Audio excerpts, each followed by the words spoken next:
perfect facade. A truth so shocking that it leads to FBI investigations, public confrontations, and a desperate fight for survival that plays out in hospital rooms, courtrooms, and the pages of tomorrow's headlines.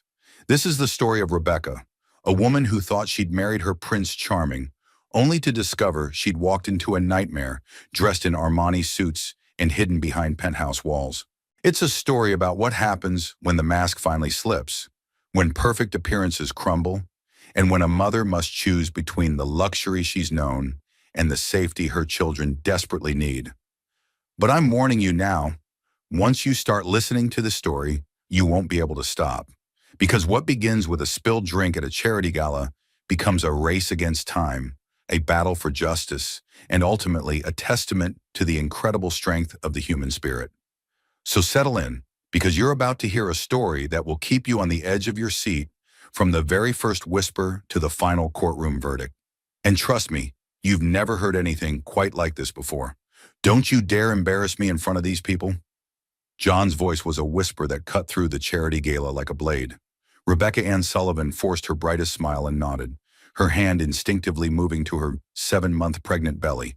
The grand ballroom of the Riverside Hotel sparkled with crystal chandeliers and designer gowns, filled with the city's most influential families gathered for the annual Children's Hospital fundraiser. To everyone watching, she and her CEO husband, Jonathan Whitmore, appeared to be the perfect power couple. "Of course, sweetheart," Becca whispered back, adjusting the diamond necklace that suddenly felt too tight around her throat.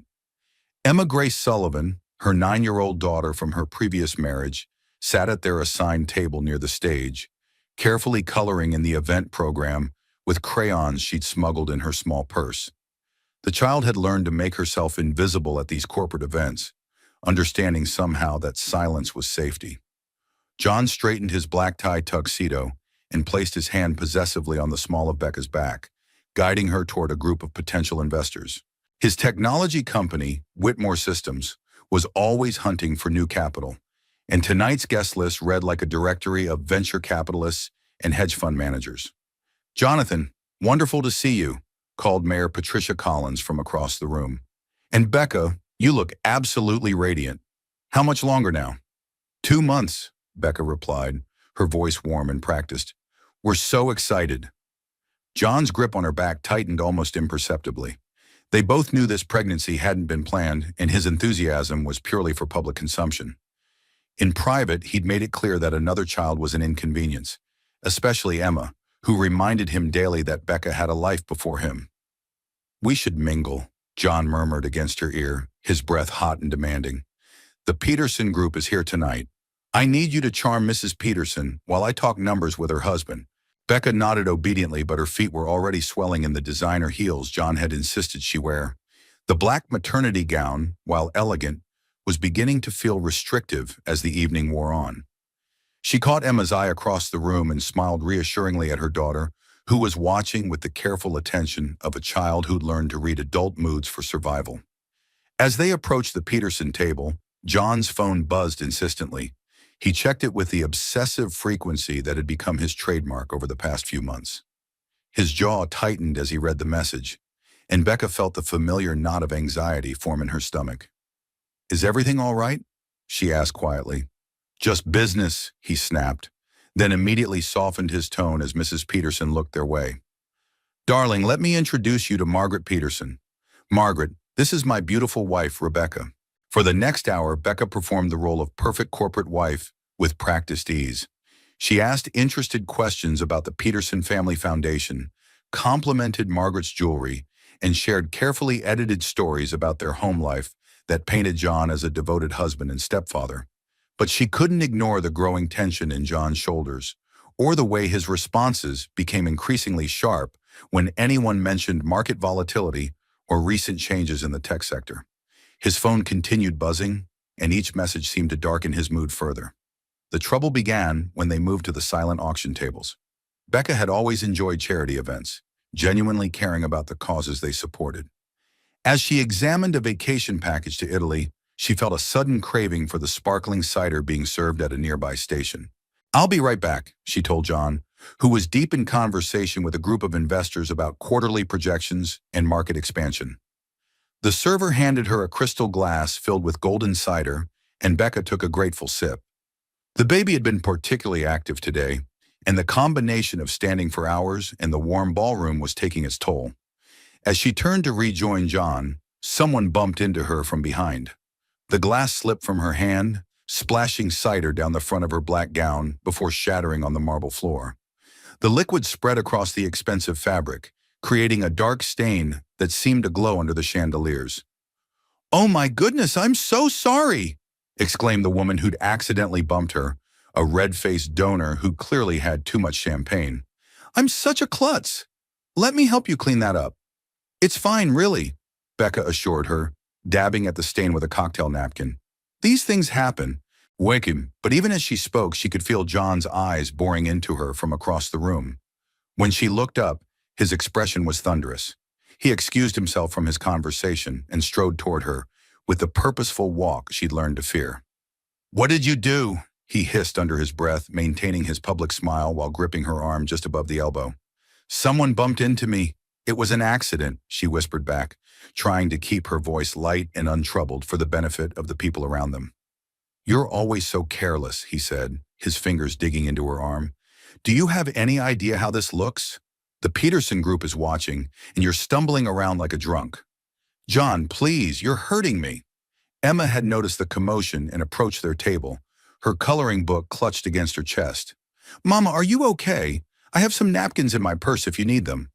The 9-year-old's offer of help seemed to infuriate John further.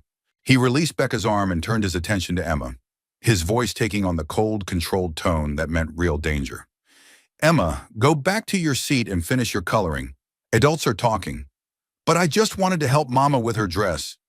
"I said go sit down." John's voice carried enough menace to make several nearby guests glance in their direction. Children should be seen and not heard at events like this. Emma's face crumpled, but she obediently returned to their table, shooting worried looks at her mother over her shoulder. Becca watched her daughter retreat and felt something inside her chest crack. Emma had done nothing wrong except try to help, and John's public humiliation of the child was cruel and unnecessary. "That was uncalled for," Becca said quietly, surprising herself with the firmness in her voice. John's smile never wavered, but his eyes went flat and dangerous. "We'll discuss your opinions about my parenting when we get home. Right now, you need to go to the ladies' room and clean yourself up. We have important people to impress tonight." As Becca made her way to the restroom, she caught her reflection in the ornate mirrors that lined the hotel corridor. The woman staring back looked polished and successful, but her eyes held a weariness that no amount of makeup could conceal. She touched her belly gently, whispering to the baby growing inside her. "I'm going to do better for you," she promised, "for both of you." In the ladies' room, she dabbed cold water on the stain and tried to convince herself that John was just stressed about work.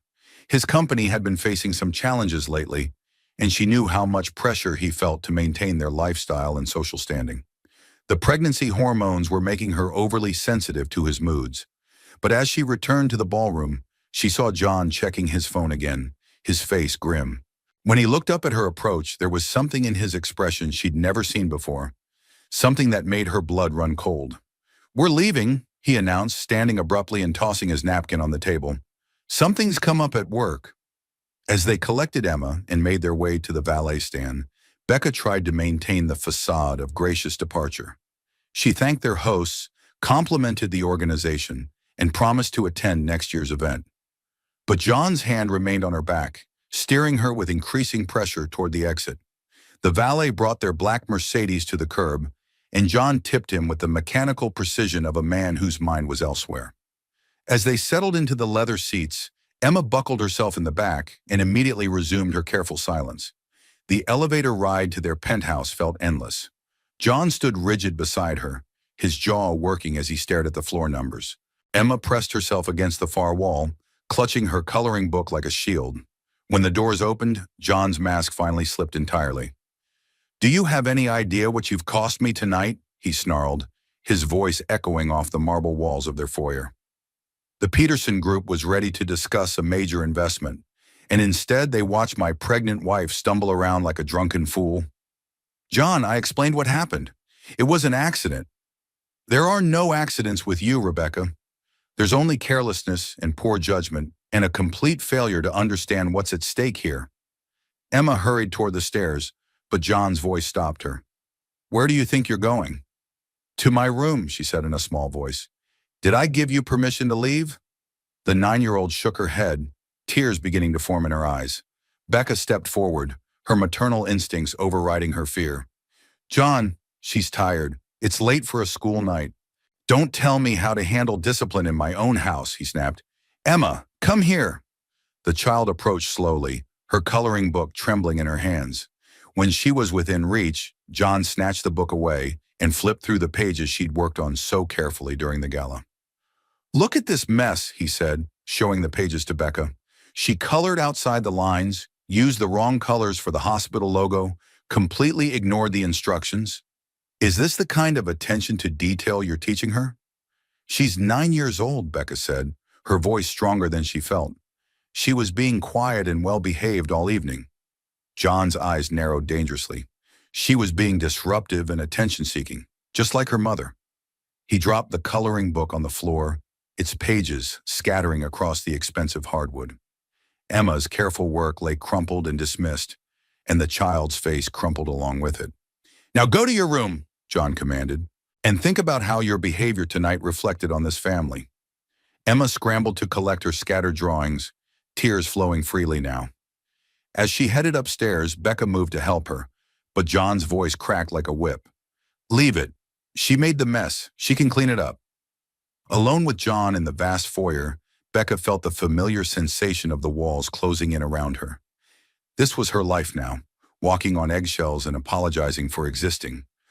Watching her daughter learn that love came with impossible conditions and constant criticism. We need to talk, John said, loosening his bow tie with sharp, angry movements. About your behavior tonight, about your priorities, and about some changes that are going to happen around here. As he stalked toward his home office, Becca remained frozen in the foyer, surrounded by the scattered remains of Emma's artwork.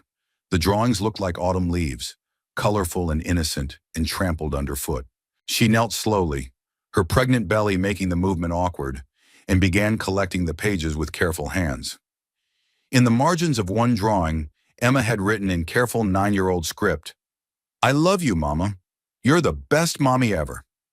Becca pressed the paper to her chest and closed her eyes, feeling the baby move restlessly inside her. Upstairs, she could hear Emma crying quietly in her bedroom. Down the hall, John was slamming drawers and muttering angrily to himself. This was the moment that would later seem like the calm before the storm, the last few minutes of their old life before everything changed forever. Becca folded Emma's drawing carefully and tucked it into her evening bag, not knowing she was preserving evidence of a childhood that was about to be shattered beyond repair. The perfect facade was beginning to crack, and what lay underneath would shock everyone who thought they knew the Whitmore family. The elevator doors had barely closed before John's mask slipped completely. The polite smile he'd maintained throughout the charity gala vanished, replaced by an expression of cold fury that made Becca instinctively step back against the mirrored wall. Do you have any idea what tonight cost me? He hissed, his voice dangerously low. 6 months of cultivation, 6 months of careful networking, and you destroyed it all with your clumsy performance. Emma pressed herself into the corner, clutching her coloring book like a shield. The child had learned to read these moods, understanding that her stepfather's anger was like a storm system that could shift direction without warning. John, it was just a spilled drink, Becca said quietly, her hand moving protectively to her belly. These things happen at crowded events. These things happen to careless people, he corrected, his CEO persona bleeding through even in his rage.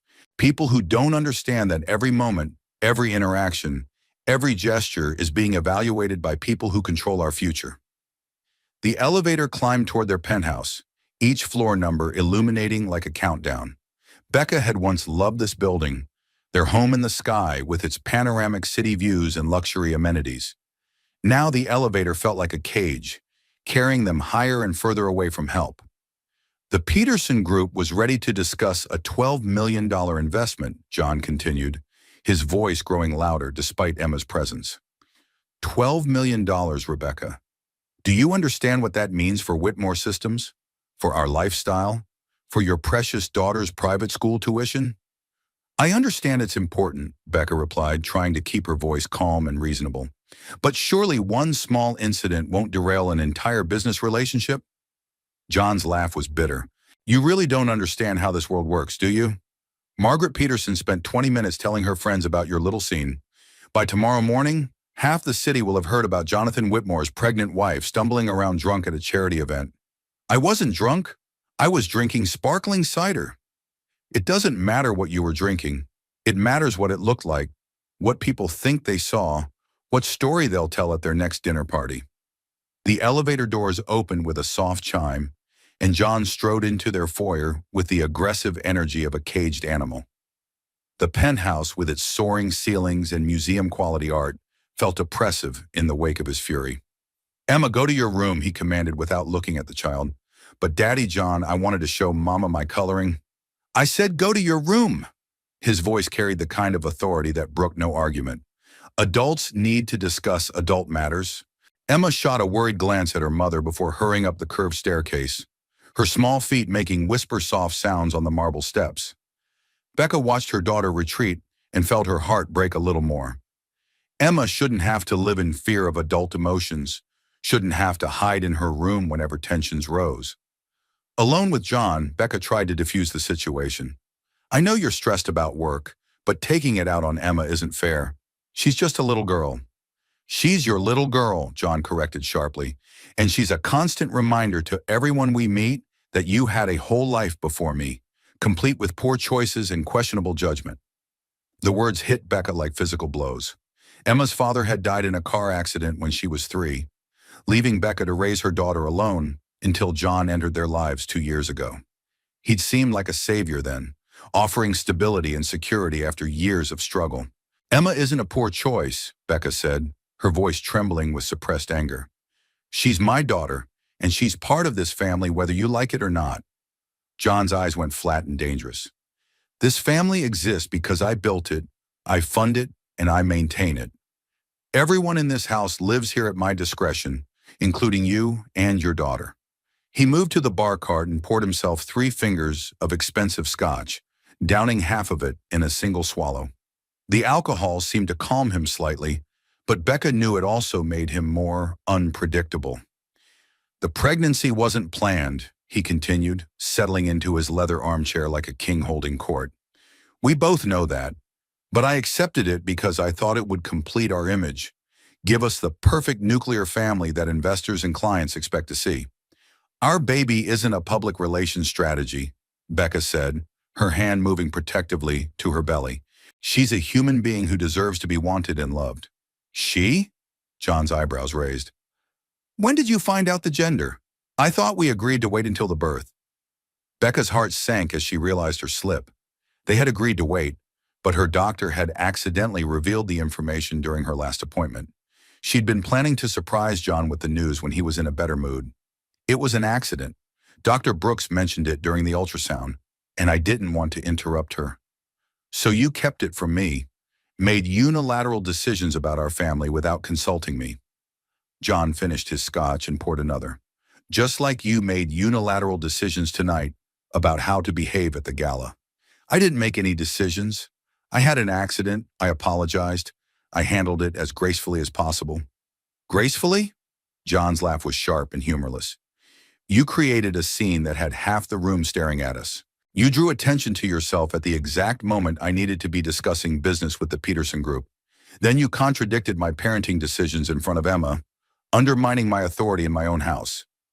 Becca sank into the sofa, the weight of the evening and her pregnancy making her legs unsteady. The baby was moving restlessly, as if sensing her mother's distress. 7 months along, and already this child was learning that home wasn't necessarily a safe place. I'm tired, John. It's been a long evening, and the baby is pressing on my ribs. Can we continue this conversation tomorrow when we're both calmer? Oh, we're far from finished, John said, standing and beginning to pace. Tomorrow morning, the business section will run photos from tonight's gala. Everyone who matters in this city will see those pictures and remember your little performance. His phone buzzed insistently, and John checked it with the obsessive frequency that had become his signature behavior over the past few months. Whatever he read on the screen made his face go pale, then flush red with renewed anger. Perfect. Just perfect. He held up the phone, showing her a text message. That's my assistant, warning me that someone already posted photos on social media. Look at this. Becca squinted at the screen, seeing a blurry image of herself dabbing at the stain on her dress, while John stood nearby with a concerned expression. To most people, it would look like a minor mishap handled with grace. I don't understand what's wrong with this picture, she said honestly. What's wrong is that it exists at all. We shouldn't be memorable for the wrong reasons. We should blend in, project success and stability, not create moments that people feel compelled to photograph and share. John's phone buzzed again, and this time his reaction was explosive. He hurled the device against the marble fireplace, where it shattered into pieces, the screen splintering like a spiderweb. 16 years, he said, his voice dropping to a dangerous whisper. 16 years I've been building Whitmore systems, creating something that matters, something that will last. And you managed to potentially destroy it in one careless moment.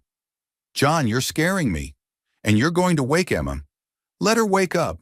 Let her see what happens when people don't think before they act, when they put their selfish needs ahead of family loyalty. The alcohol was clearly affecting him now, making his movements loose and unpredictable. Becca had seen him drink before, but never with this kind of desperate edge. Something else was wrong, something beyond her accident at the gala. Is there something else bothering you? She asked carefully. Something about work that you haven't told me? John's laugh was bitter. Work. Yes, let's talk about work, shall we? Let's talk about how everything I've built's hanging by a thread. And tonight was my last chance to secure the funding that could save it all. What do you mean, hanging by a thread? I thought the company was doing well. You thought? John's voice dripped with contempt. You thought because I let you think that. Because I protected you from the reality of what it takes to maintain this lifestyle, this house, Emma's private school, your designer clothes, your comfortable ignorance of how the world actually works. Becca felt cold dread settling in her chest. John, what's happening with the company? What's happening is that 3 major clients pulled their contracts last month.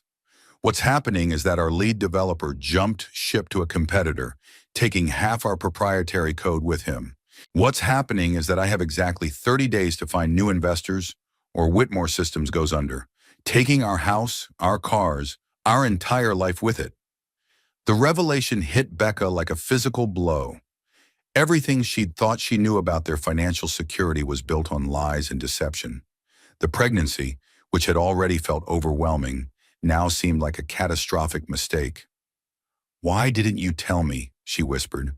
We could have faced this together, made adjustments, found solutions. Solutions? John's voice rose dangerously. The only solution is to find investors willing to bet millions on a company led by a CEO whose personal life is a disaster. Tonight was my chance to convince the Peterson Group that I'm a stable, reliable leader worth backing. Instead, they saw a man who can't even control his pregnant wife at a charity gala. Upstairs, Emma's bedroom door creaked open, and they could hear small footsteps on the marble landing. The 9-year-old appeared at the top of the stairs in her pajamas, her face worried and sleep-rumpled. Mama, is everything okay? I heard shouting. Go back to bed, Emma, Becca called softly. Everything's fine. But John was beyond caring about the child's presence or feelings. No, Emma, everything is not fine. Your mother's carelessness tonight may have cost our family everything we've worked for. Everything that pays for your school, your clothes, your comfortable little life. John, stop, Becca pleaded, struggling to rise from the sofa. She doesn't need to hear this. She needs to understand consequences, John shot back. She needs to learn that actions have repercussions, that families succeed or fail based on everyone doing their part. Emma crept down a few more steps, her child's instinct to comfort her mother overriding her fear of John's anger. Mama, I'm sorry I colored outside the lines. I didn't mean to make Daddy John mad. No, the innocence of the statement seemed to infuriate John further. This isn't about your coloring, Emma. This is about your mother's inability to behave appropriately in public, her failure to understand that everything we do reflects on this family. I said I'm sorry, Emma whispered, tears beginning to flow down her cheeks. Sorry doesn't fix broken trust. Sorry doesn't restore lost opportunities. Sorry is just a word people use when they've already destroyed something precious. Becca had heard enough. Rising awkwardly from the sofa, she moved toward the stairs where Emma waited. That's enough, John. You've made your point. Emma, come on. Let me tuck you back into bed. But John stepped between them, his bulk blocking Becca's path to her daughter. I'm not finished. We haven't discussed the changes that are going to happen around here. Starting tomorrow. What changes? For starters, you're going to call everyone we met tonight and apologize for your behavior. You're going to explain that the pregnancy has made you clumsy and emotional, and that you're mortified by the scene you caused. I will not apologize for having an accident. You will apologize, or you and Emma can find somewhere else to live while you figure out how to support 2 children on whatever job skills you think you possess. The threat hung in the air like poison gas. Becca knew John controlled all their finances, that she had no savings of her own, no family nearby to turn to for help. With a baby coming and Emma's stability to consider, she felt trapped by circumstances that seemed to tighten around her like a noose. You can't throw us out, she said, but her voice lacked conviction. I can do whatever I want. This is my house, bought with my money, maintained by my success. You live here because I allow it, and that permission can be revoked at any time. Emma had crept halfway down the stairs, drawn by her need to protect her mother, despite her terror of John's rage. Please don't make us leave, she whispered. I'll be better, I promise. I'll color exactly right next time. John's attention turned to the child with laser focus. You want to stay, Emma? Then you need to understand the rules. No more interrupting adult conversations. No more drawing attention to yourself at public events. No more making messes that your mother has to clean up. Yes, sir, Emma said in a small voice. And you need to convince your mother to start acting like a proper wife instead of an embarrassment waiting to happen. Becca felt something inside her chest crack and break. This was the moment she would later identify as the beginning of the end, when John's mask slipped so completely that even her denial couldn't reconstruct it. Go to bed, Emma, she said firmly. Right now. The child scurried up the stairs, her bare feet pattering against the marble like raindrops. When her bedroom door clicked shut, Becca turned back to John, with tears streaming down her face. How did we get here? She whispered. How did you become someone who terrorizes a 9-year-old child to make a point? I became someone who does whatever it takes to protect what matters, John replied coldly. The question is whether you're going to help me save our family, or whether you're going to keep destroying it one careless moment at a time. As he stalked toward his home office, leaving Becca alone in the vast foyer, she pressed both hands to her belly and whispered to the baby growing inside her. The child deserved better than this house full of fear and conditional love. They all did. But John's threats echoed in her mind as she climbed the stairs toward Emma's room. Where would they go? How would she support 2 children with no job, no savings, no family network to fall back on? The pregnancy made everything more complicated, more urgent. Outside Emma's door, she paused to listen. The child was crying quietly into her pillow, trying to muffle the sound so as not to attract more anger. Becca's heart shattered as she realized what their home had become, what lessons Emma was learning about love and family and her own worth. Tomorrow would bring new challenges, new demands, new evidence that their perfect facade was crumbling from within. But tonight, she would hold her daughter and whisper promises she wasn't sure she could keep, while the baby inside her rolled and kicked as if already trying to escape the poisonous atmosphere that had become their daily reality. The wealthy CEO husband's true nature was finally revealed, and the pregnant wife was beginning to understand the depth of the trap she'd walked into with her eyes wide shut. Morning light filtered through the floor-to-ceiling windows of their penthouse, casting long shadows across the marble floors where Emma's scattered artwork had been carefully collected and hidden away. Becca sat at the breakfast table, nursing a cup of herbal tea and watching her daughter methodically eat her cereal in silence. The 9-year-old had dark circles under her eyes, evidence of a restless night spent listening for adult voices through her bedroom door. She kept glancing toward John's home office, where the sound of his voice on conference calls had been steadily rising in volume and intensity since 6 in the morning. Did you sleep okay, baby? Becca asked softly, reaching across the table to smooth Emma's tangled hair.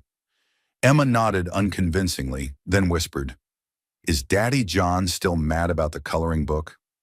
Before Becca could answer, John's voice exploded from behind his office door, loud enough to make both of them jump. What do you mean the accounts are frozen? That's impossible. Becca's blood ran cold. Frozen accounts could only mean one thing: serious legal trouble. She rose awkwardly from her chair, her pregnant belly making every movement deliberate, and moved toward the office door. No, you listen to me, John was shouting into his phone. I built this company from nothing. I've never done anything illegal, and I resent the implication that, what? Since when? The conversation continued, but his voice dropped to an urgent whisper. Becca pressed her ear to the door, her heart pounding as fragments of John's words filtered through. FBI investigation, embezzlement allegations, immediate audit of all financial records. When the office door suddenly swung open, Becca stumbled backward, nearly losing her balance. John stood in the doorway, his face ashen and his perfectly styled hair disheveled from running his hands through it. How long have you been listening? He demanded. I heard shouting and wanted to make sure you were okay. John's laugh was sharp and bitter. Okay? Nothing is okay. Nothing will ever be okay again, and it's all your fault. My fault? John, what's happening? What's this about the FBI? He pushed past her into the main living area, his movements jerky and unpredictable. Emma had abandoned her breakfast and was hovering near the kitchen doorway, her young face tight with worry. 3 years, John said, more to himself than to Becca. 3 years of creative accounting, moving money between departments, borrowing against future contracts to maintain cash flow. I thought I could fix it before anyone noticed. The word embezzlement hit Becca like a physical blow. You've been stealing from your own company? I've been managing resources to keep us afloat, John corrected angrily. Keeping this lifestyle going, keeping Emma in private school, maintaining the image that attracts investors. Everything I did was for this family. By breaking the law, by doing whatever was necessary. John's voice reached a dangerous pitch. Do you think this house pays for itself? Do you think your designer maternity clothes grow on trees? I've been juggling creditors and investigators and failed product launches for months, all while pretending everything was perfect. Becca sank onto the sofa, her mind reeling. The charity gala, the pressure to impress investors, his explosive anger over her accident. It all made horrible sense now. How bad is it? Bad enough that federal agents are freezing our business accounts. Bad enough that 3 of my top executives are hiring criminal defense attorneys. Bad enough that the Peterson Group investment I needed to save everything is now impossible because who wants to invest in a company under FBI investigation? Emma crept closer, her child's instinct to comfort the adults in her life overriding her fear. Maybe the police will understand it was a mistake, she offered in her sweet 9-year-old voice. John's attention snapped to the child with frightening intensity. Mistake? There was no mistake, Emma. Your mother's performance last night guaranteed that every potential investor in this city will run from Whitmore Systems like it's radioactive. John, she's 9 years old. She doesn't understand. She understands enough to know that actions have consequences, something you never learned. The stress was making Becca's pregnancy symptoms worse. She felt dizzy and nauseous, and the baby was moving restlessly inside her, as if sensing the toxic emotions filling the room. I need to sit down properly. My back is killing me. Your back, John repeated mockingly. Your comfort, your needs. Always about you, isn't it, Rebecca? As Becca struggled to find a comfortable position on the sofa, a new wave of pain struck her lower abdomen. This wasn't the usual pregnancy discomfort. These were contractions, sharp and rhythmic. John, she said, her voice tight with pain and growing panic, something's wrong. I'm having contractions. Of course you are. Perfect timing, as always. I'm serious. These aren't Braxton Hicks contractions. I think the stress is triggering early labor. Emma approached cautiously, her small hands reaching toward her mother's belly. Is the baby coming now, Mama? I don't know, sweetheart, but I think we need to go to the hospital. Becca expected John to immediately spring into action, to help her to the car and drive her to the emergency room. Instead, he remained frozen by the windows, staring out at the city skyline with an expression of cold calculation. "We can't go to the hospital," he said finally. "What do you mean we can't go? I might be in premature labor." "I mean we can't be seen in public right now. The FBI investigation will be all over the news by this afternoon. Every reporter in the city will be looking for photo opportunities, human interest angles, family drama to spice up their financial crime stories." Another contraction gripped Becca, stronger than the last. She doubled over, gripping the arm of the sofa with white knuckles. "I don't care about reporters. I care about this baby." "Well, I care about not spending the next 20 years in federal prison," John shot back. "If investigators see me rushing my pregnant wife to the hospital, they'll paint it as a sympathy play, evidence that I'm trying to manipulate public opinion." Emma's eyes were huge with fear and confusion.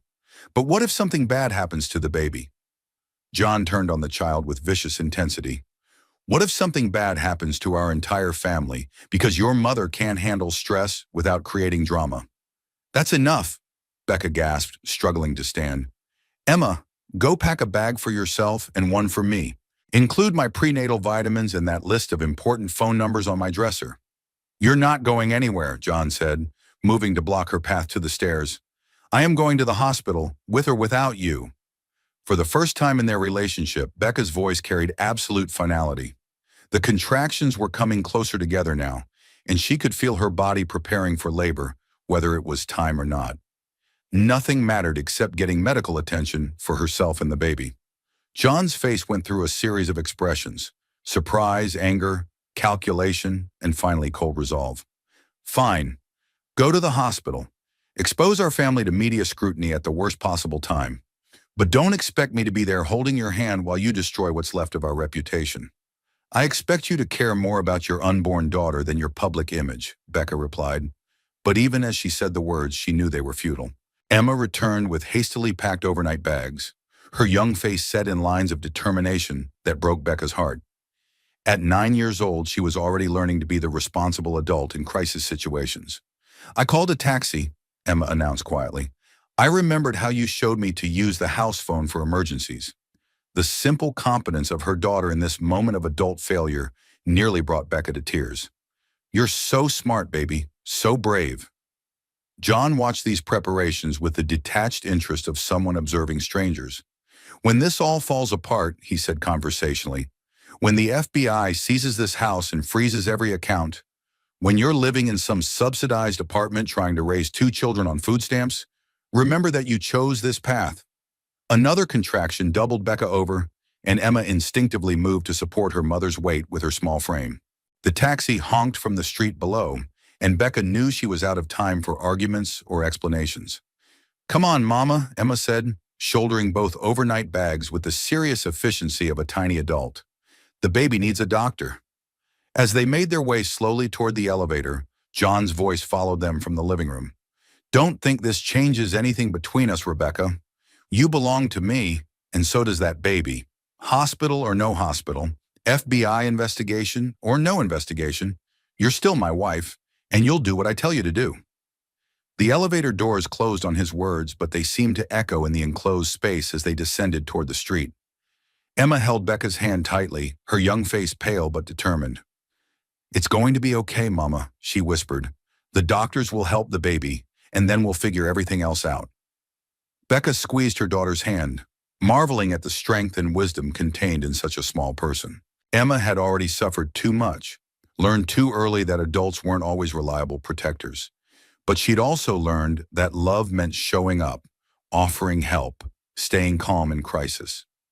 As their taxi pulled away from the luxury high-rise, Becca looked back to see John silhouetted in their penthouse window, his phone pressed to his ear and his free hand gesticulating angrily. He was already moving on to damage control, calculating his next moves in the chess game of self-preservation.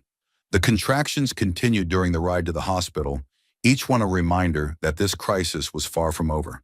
The baby inside her was responding to stress hormones, possibly trying to escape the toxic environment that had become their daily reality. But for the first time in months, Becca felt a flicker of something that might have been hope. She'd stood up to John's threats and chosen her children's safety over his demands.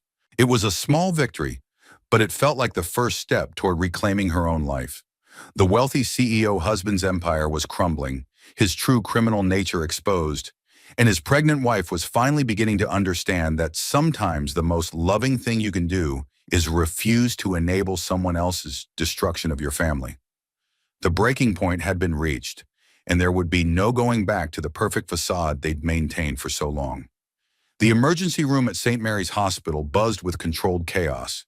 Becca sat in a wheelchair, timing her contractions while Emma perched in the visitor's chair nearby, clutching the overnight bags and watching her mother with worried eyes. Dr. Claire Brooks, a woman in her mid-40s with kind eyes and graying hair, finished examining Becca and delivered her assessment. The contractions are real, but they're stress-induced rather than natural labor progression. Baby's heartbeat is strong, but I want to keep you for observation. How long will that take? Becca asked, relief and anxiety warring in her voice. At least 24 hours? Possibly longer if the contractions don't subside. Dr. Brooks glanced at Emma, then back to Becca. Is there someone we should call? Your husband? Family? Becca's silence spoke volumes.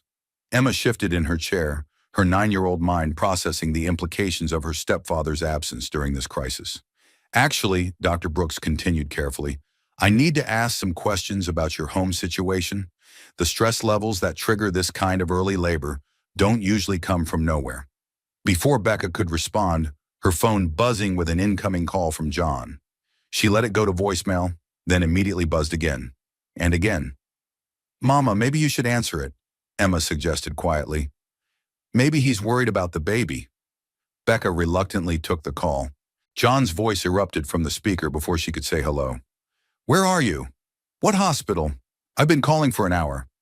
St. Mary's. Dr. Brooks says the baby is fine, but I need to stay for observation. Good. Listen carefully. I'm sending my attorney to the hospital. Don't talk to any staff members about our personal life. Don't sign any documents. John, I'm having medical treatment, not a police interrogation. Everything is a potential interrogation now. The FBI investigation hit the news an hour ago. Reporters are already calling, trying to get family angles for their stories. Dr. Brooks had been pretending not to listen, but Becca caught her exchanging glances with the attending nurse. The conversation was clearly raising red flags for the medical staff. I have to go, Becca said. The doctor needs to... Don't hang up on me, Rebecca. We need to coordinate our stories, make sure everyone understands that this pregnancy complication has nothing to do with our home environment. Our home environment is exactly what caused this. The line went quiet for a long moment. When John spoke again, his voice was deadly calm. Be very careful what you say to hospital staff. Remember that Emma's custody could become an issue if you paint me as an unfit parent. The threat was clear and terrifying. Becca ended the call with shaking hands, her heart racing in a way that had nothing to do with labor contractions. Dr. Brooks approached the bedside with professional concern written across her features. Mrs. Whitmore, I couldn't help overhearing parts of that conversation. Is there anything about your home situation that you'd like to discuss? Emma was listening intently, her young face showing she understood more than adults often credited children with understanding. Becca felt trapped between protecting her daughter from harsh realities and protecting them both from John's retaliation. Everything's fine, she said automatically. Just work stress. My husband's company is going through some challenges. But even as she spoke, Becca's body was betraying her words. Her blood pressure was elevated, her hands trembled, and the stress contractions continued despite medical intervention. Dr. Brooks had seen enough domestic violence cases to recognize the signs. Emma, Dr. Brooks said kindly, there's a wonderful volunteer coordinator named Mrs. Chen who runs activities for children in our family waiting area. Would you like to see what she's doing today? Emma looked to her mother for permission, clearly reluctant to leave during a crisis. It's okay, baby, Becca assured her. I'm just going to rest, and the doctors will take good care of the baby. After Emma left with a cheerful volunteer, Dr. Brooks closed the room door and pulled up a chair beside Becca's bed. Off the record, she said quietly, I've been an emergency room doctor for 15 years. I know stress-induced labor when I see it, and I know the difference between work pressure and domestic pressure. Becca's carefully constructed defenses began to crack. I can't talk about this. You don't understand what he's capable of. What I understand is that untreated domestic stress during pregnancy can lead to serious complications for both mother and baby. What I understand is that children who witness domestic violence suffer trauma that affects them for life. He's never hit me, Becca said quickly, then realized how defensive that sounded. Physical violence isn't the only kind of domestic abuse. Financial control, emotional manipulation, threats involving children, these are all forms of domestic violence that can be just as damaging. The words hung in the air like a diagnosis. Domestic violence. The term applied to other people, women who appeared on talk shows or in public service announcements. Not to Rebecca Whitmore, who lived in a penthouse and wore designer clothes and married a successful CEO. I don't know what to do, Becca whispered, the admission feeling like stepping off a cliff. He controls everything, our money, our house, Emma's school. If I leave him, I have nothing. Dr. Brooks reached into her coat pocket and pulled out a small card. This is the number for our hospital's domestic violence resource coordinator. She can explain your options, help you understand your rights, connect you with services. He said he'd fight for custody of Emma. She's not even his biological daughter, but he adopted her after we married. Legal adoption doesn't give someone the right to terrorize a child or her mother. There are protections in place for situations like this. Before Becca could respond, a commotion erupted in the hallway. Raised voices, the sound of someone arguing with hospital security. Through the door's window, she could see John in an expensive suit, gesticulating angrily at a security guard, while a well-dressed man with a briefcase stood nearby. That's him, Becca said, panic rising in her voice. That's my husband. Dr. Brooks moved quickly to the door, engaging the privacy lock. Hospital security will handle this. Patients have the right to restrict visitors, especially when there are safety concerns. John's voice carried through the door as he argued with the guard. I'm her husband, and that's my unborn child she's carrying. I have every legal right to be in that room. Sir, visiting hours are restricted, and the patient has requested privacy during her medical treatment. This is ridiculous. I'm calling my attorney. The man with the briefcase stepped forward, presumably the attorney John had mentioned. I'm Thomas Chen, representing Mr. Whitmore. We'd like to speak with the attending physician about our client's wife and unborn child. Dr. Brooks cracked the door open just enough to address the attorney. I'm Dr. Brooks. Patient confidentiality prevents me from discussing any medical details without written consent from the patient herself. We'll get a court order if necessary, the attorney replied smoothly. You're welcome to try, Dr. Brooks responded with professional calm. In the meantime, hospital security will ensure that our patient can focus on her medical care without additional stress. John's voice rose dangerously. Rebecca, I know you can hear me. Don't make this harder than it needs to be. Think about Emma's future. Think about the baby's future. Even through the door, his words felt like physical blows. Becca pressed her hands to her belly, feeling the baby move restlessly inside her, already responding to the tension and fear that had become their constant companion. I want to see Emma, she said to Dr. Brooks. I need to know she's safe. Of course, I'll have her brought back, and we'll arrange for both of you to stay in a secure area of the hospital until the contractions subside. As Dr. Brooks made arrangements, Becca stared at the domestic violence resource card in her trembling hands. The printed number seemed to represent a door she'd never imagined walking through, a path that led away from the luxury and security she'd known towards something uncertain but potentially safer. Outside in the hallway, John's voice continued its steady assault on hospital staff and security. His need to control the situation, to manage the narrative even in a medical emergency, revealed everything Dr. Brooks needed to know about the dynamics of the Whitmore marriage. When Emma returned, escorted by the volunteer coordinator, her young face was tight with worry. Mama, why is Daddy John yelling at the nurses? They're just trying to help us. The innocent question pierced Becca's heart. Emma had already learned to expect chaos and conflict wherever John appeared, had already internalized that his presence meant walking on eggshells and managing adult emotions. He's worried about the baby, Becca said, hating herself for making excuses, but not knowing how else to explain the unexplainable to a 9-year-old. But yelling at nice people doesn't help babies, Emma said with the clear logic of childhood. It just scares everybody. Dr. Brooks caught Becca's eye over Emma's head, her expression saying everything that professional boundaries prevented her from speaking aloud. Children know. Children always know when something is wrong, even when adults work desperately to hide it. The stress-induced contractions that had brought them to the hospital were just the beginning. The real labor Becca faced was the hard work of examining her life, acknowledging the truth about her marriage, and finding the courage to choose a different path for herself and her children. Outside the locked door, the millionaire CEO husband continued his attempts to control and manipulate, even as his empire crumbled and his true nature was exposed to anyone willing to see it clearly. Inside the room, his pregnant wife held his adopted daughter close and began to imagine what life might look like beyond the suffocating walls of narcissistic abuse. The story broke on the 6 o'clock news while Becca lay in her hospital bed, Emma curled up beside her, watching cartoons on the room's television. The sudden shift from animated characters to the stern face of a news anchor made them both look up. Tonight, an exclusive investigation into Whitmore Systems, the technology company founded by CEO Jonathan Whitmore. Federal agents have frozen company accounts amid allegations of embezzlement and securities fraud.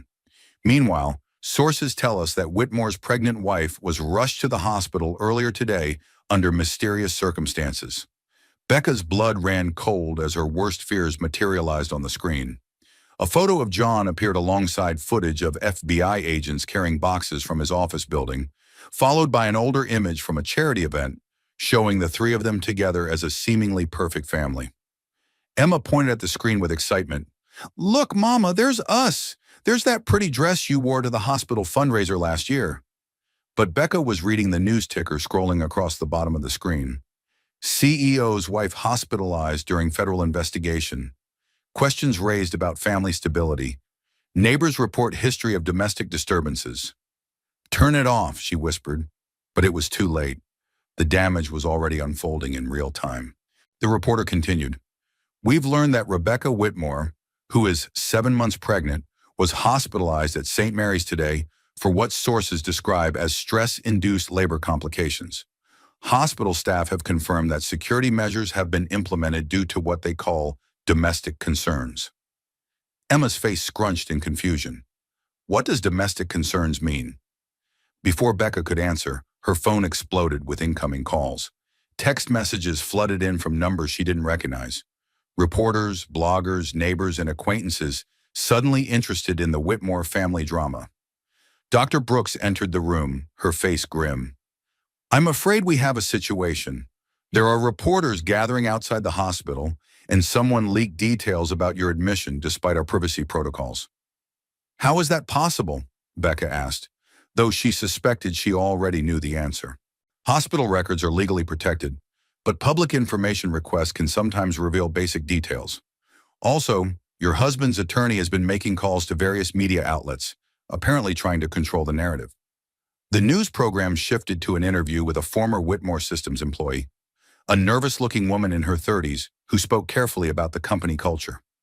"There were always rumors about Mr. Whitmore's temper," she said. "He was very controlling, very demanding. People walked on eggshells around him. The pressure he put on everyone was intense." Emma was listening with the focused attention children give to adult conversations they don't fully understand, but sense are important. "Mama, why are people saying mean things about Daddy John on TV?" "Sometimes when adults have problems, other people like to talk about those problems instead of their own," Becca said carefully. "It's not very nice, but it happens." But even as she tried to shield Emma from the harsh realities, Becca felt a strange sense of validation watching the news coverage. For 2 years, she'd been gaslighted into believing that John's behavior was normal, that her reactions were oversensitive, that his controlling nature was just part of being married to a successful businessman. Now seeing former employees and business associates confirming what she'd experienced privately, she realized she hadn't been crazy or ungrateful or impossible to please. She'd been living with a man whose need for control extended to every aspect of his personal and professional life. Her phone rang. Patricia Henderson, their next-door neighbor. Against her better judgment, Becca answered. "Rebecca, honey, I've been watching the news. Are you and Emma okay? Patricia was a retired nurse in her late 40s, someone who'd always been kind but kept appropriate neighborly distance. Now her voice carried genuine concern and something that sounded like recognition. We're fine, Pat. Just some pregnancy complications brought on by stress. Honey, I need to tell you something. I've heard things coming from your apartment. Arguments, shouting, sounds of things breaking. I've been worried for months but didn't know how to approach it. Becca closed her eyes, humiliation washing over her. Their fights hadn't been as private as she'd thought. The neighbors knew. Emma's school friends might know. The perfect facade had been transparent to anyone paying attention. I'm sorry you had to hear that, she whispered. Don't apologize to me, sweetie.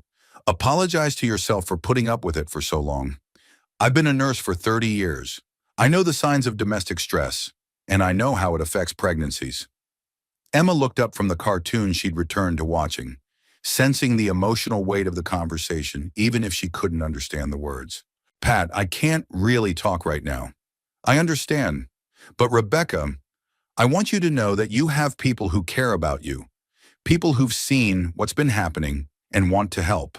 You're not alone in this. After ending the call, Becca stared out the hospital room window at the darkening city skyline. Somewhere out there, John was likely in crisis mode, calling attorneys and public relations specialists, crafting statements and strategies to minimize the damage to his reputation. But here in this sterile hospital room, with Emma safe beside her and medical professionals monitoring the baby's well-being, Becca felt something she hadn't experienced in months. Peace.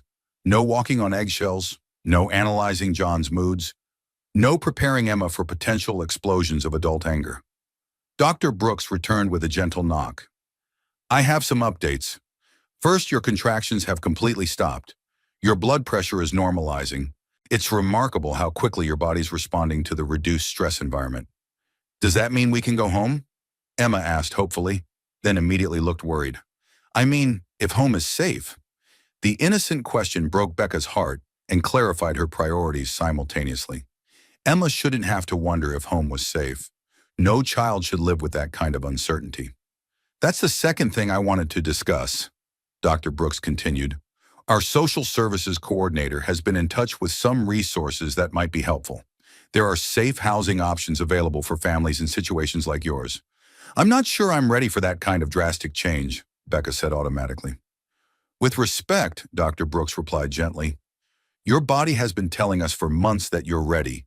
Stress-induced labor complications, elevated blood pressure, anxiety symptoms. These are your body's way of saying the current situation is unsustainable.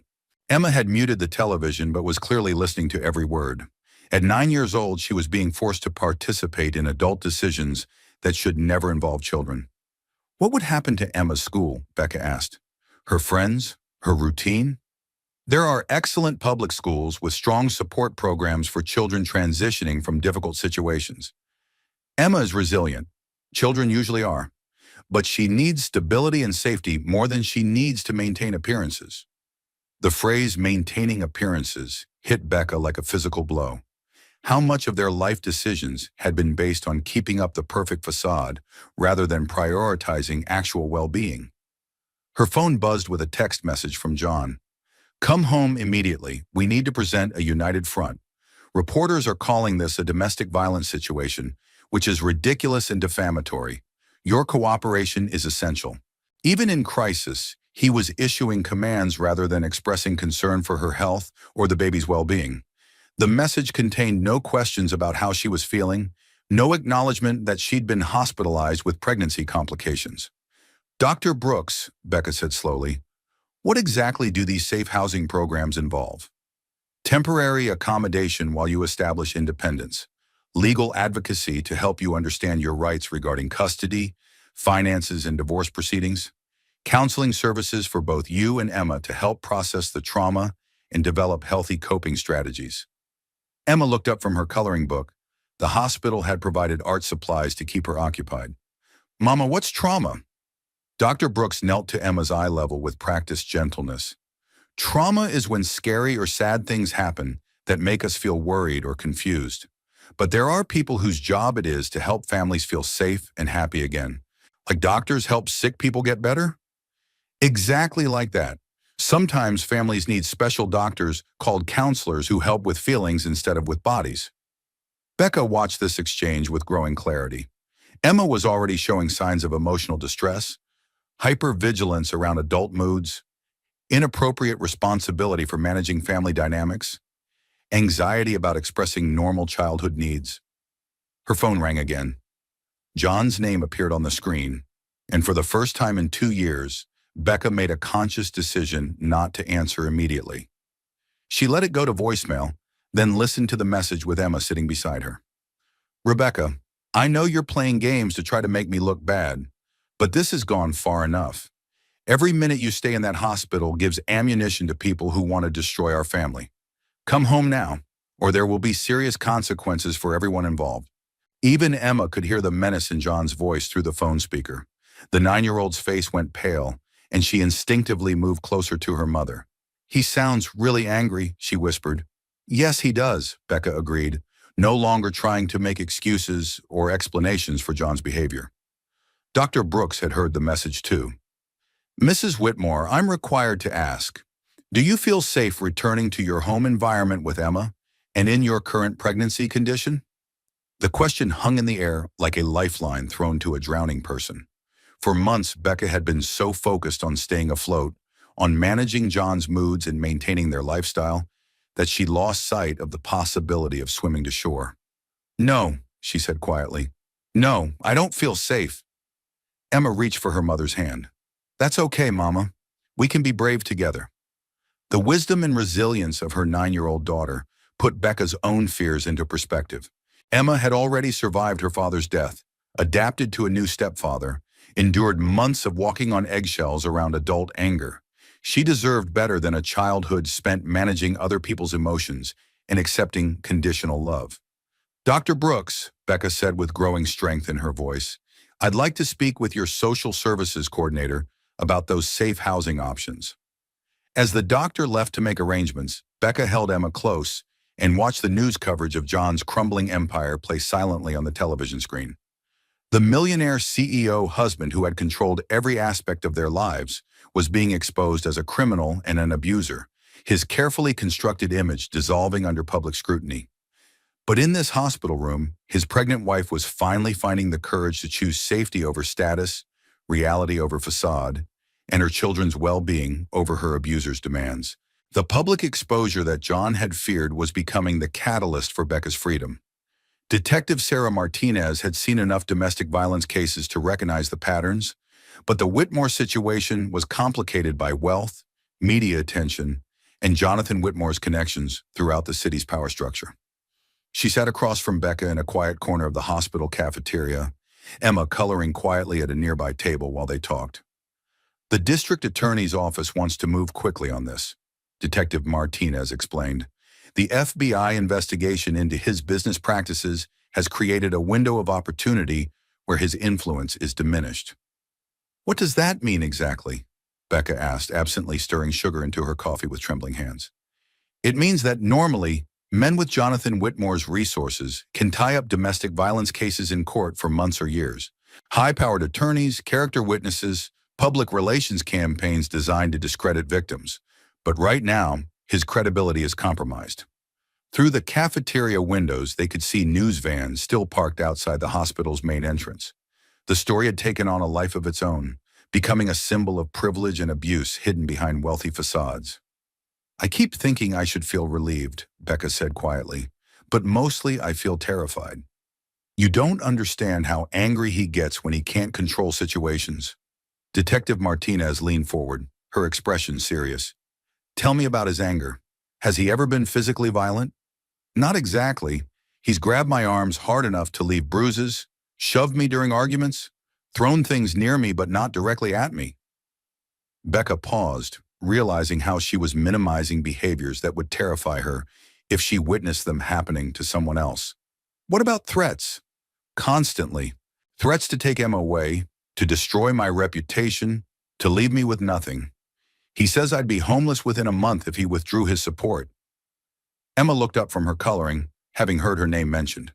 The child's hypervigilance was another form of evidence, Detective Martinez noted. Children who lived with domestic violence learned to monitor adult conversations for signs of danger.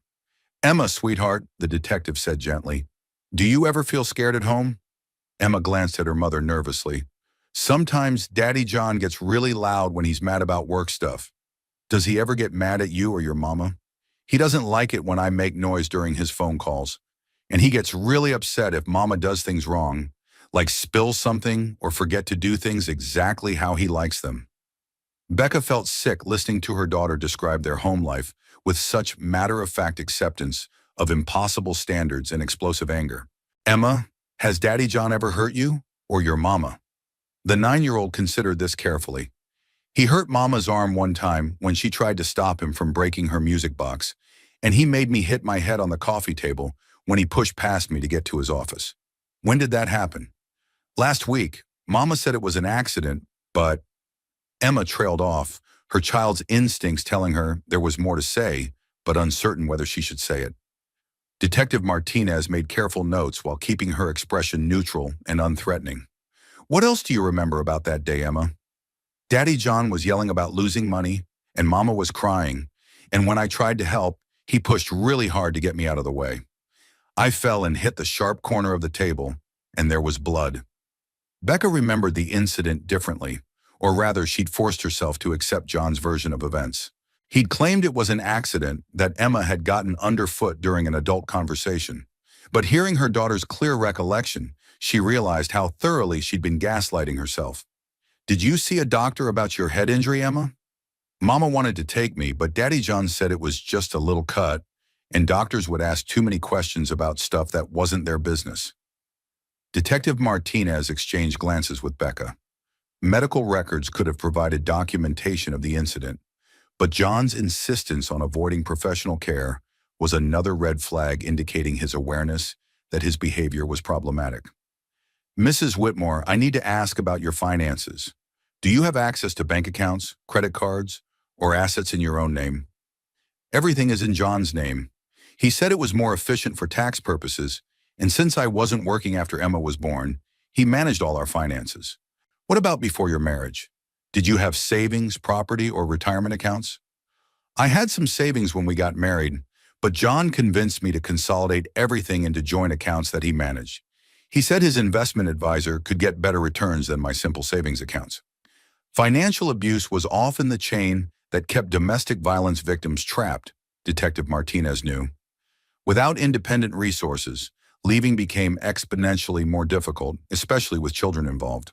There's something else you should know, the detective continued. We've been investigating your husband's business practices for months, and some of what we've discovered has implications for your personal safety. Becca felt her blood pressure rising. What kind of implications?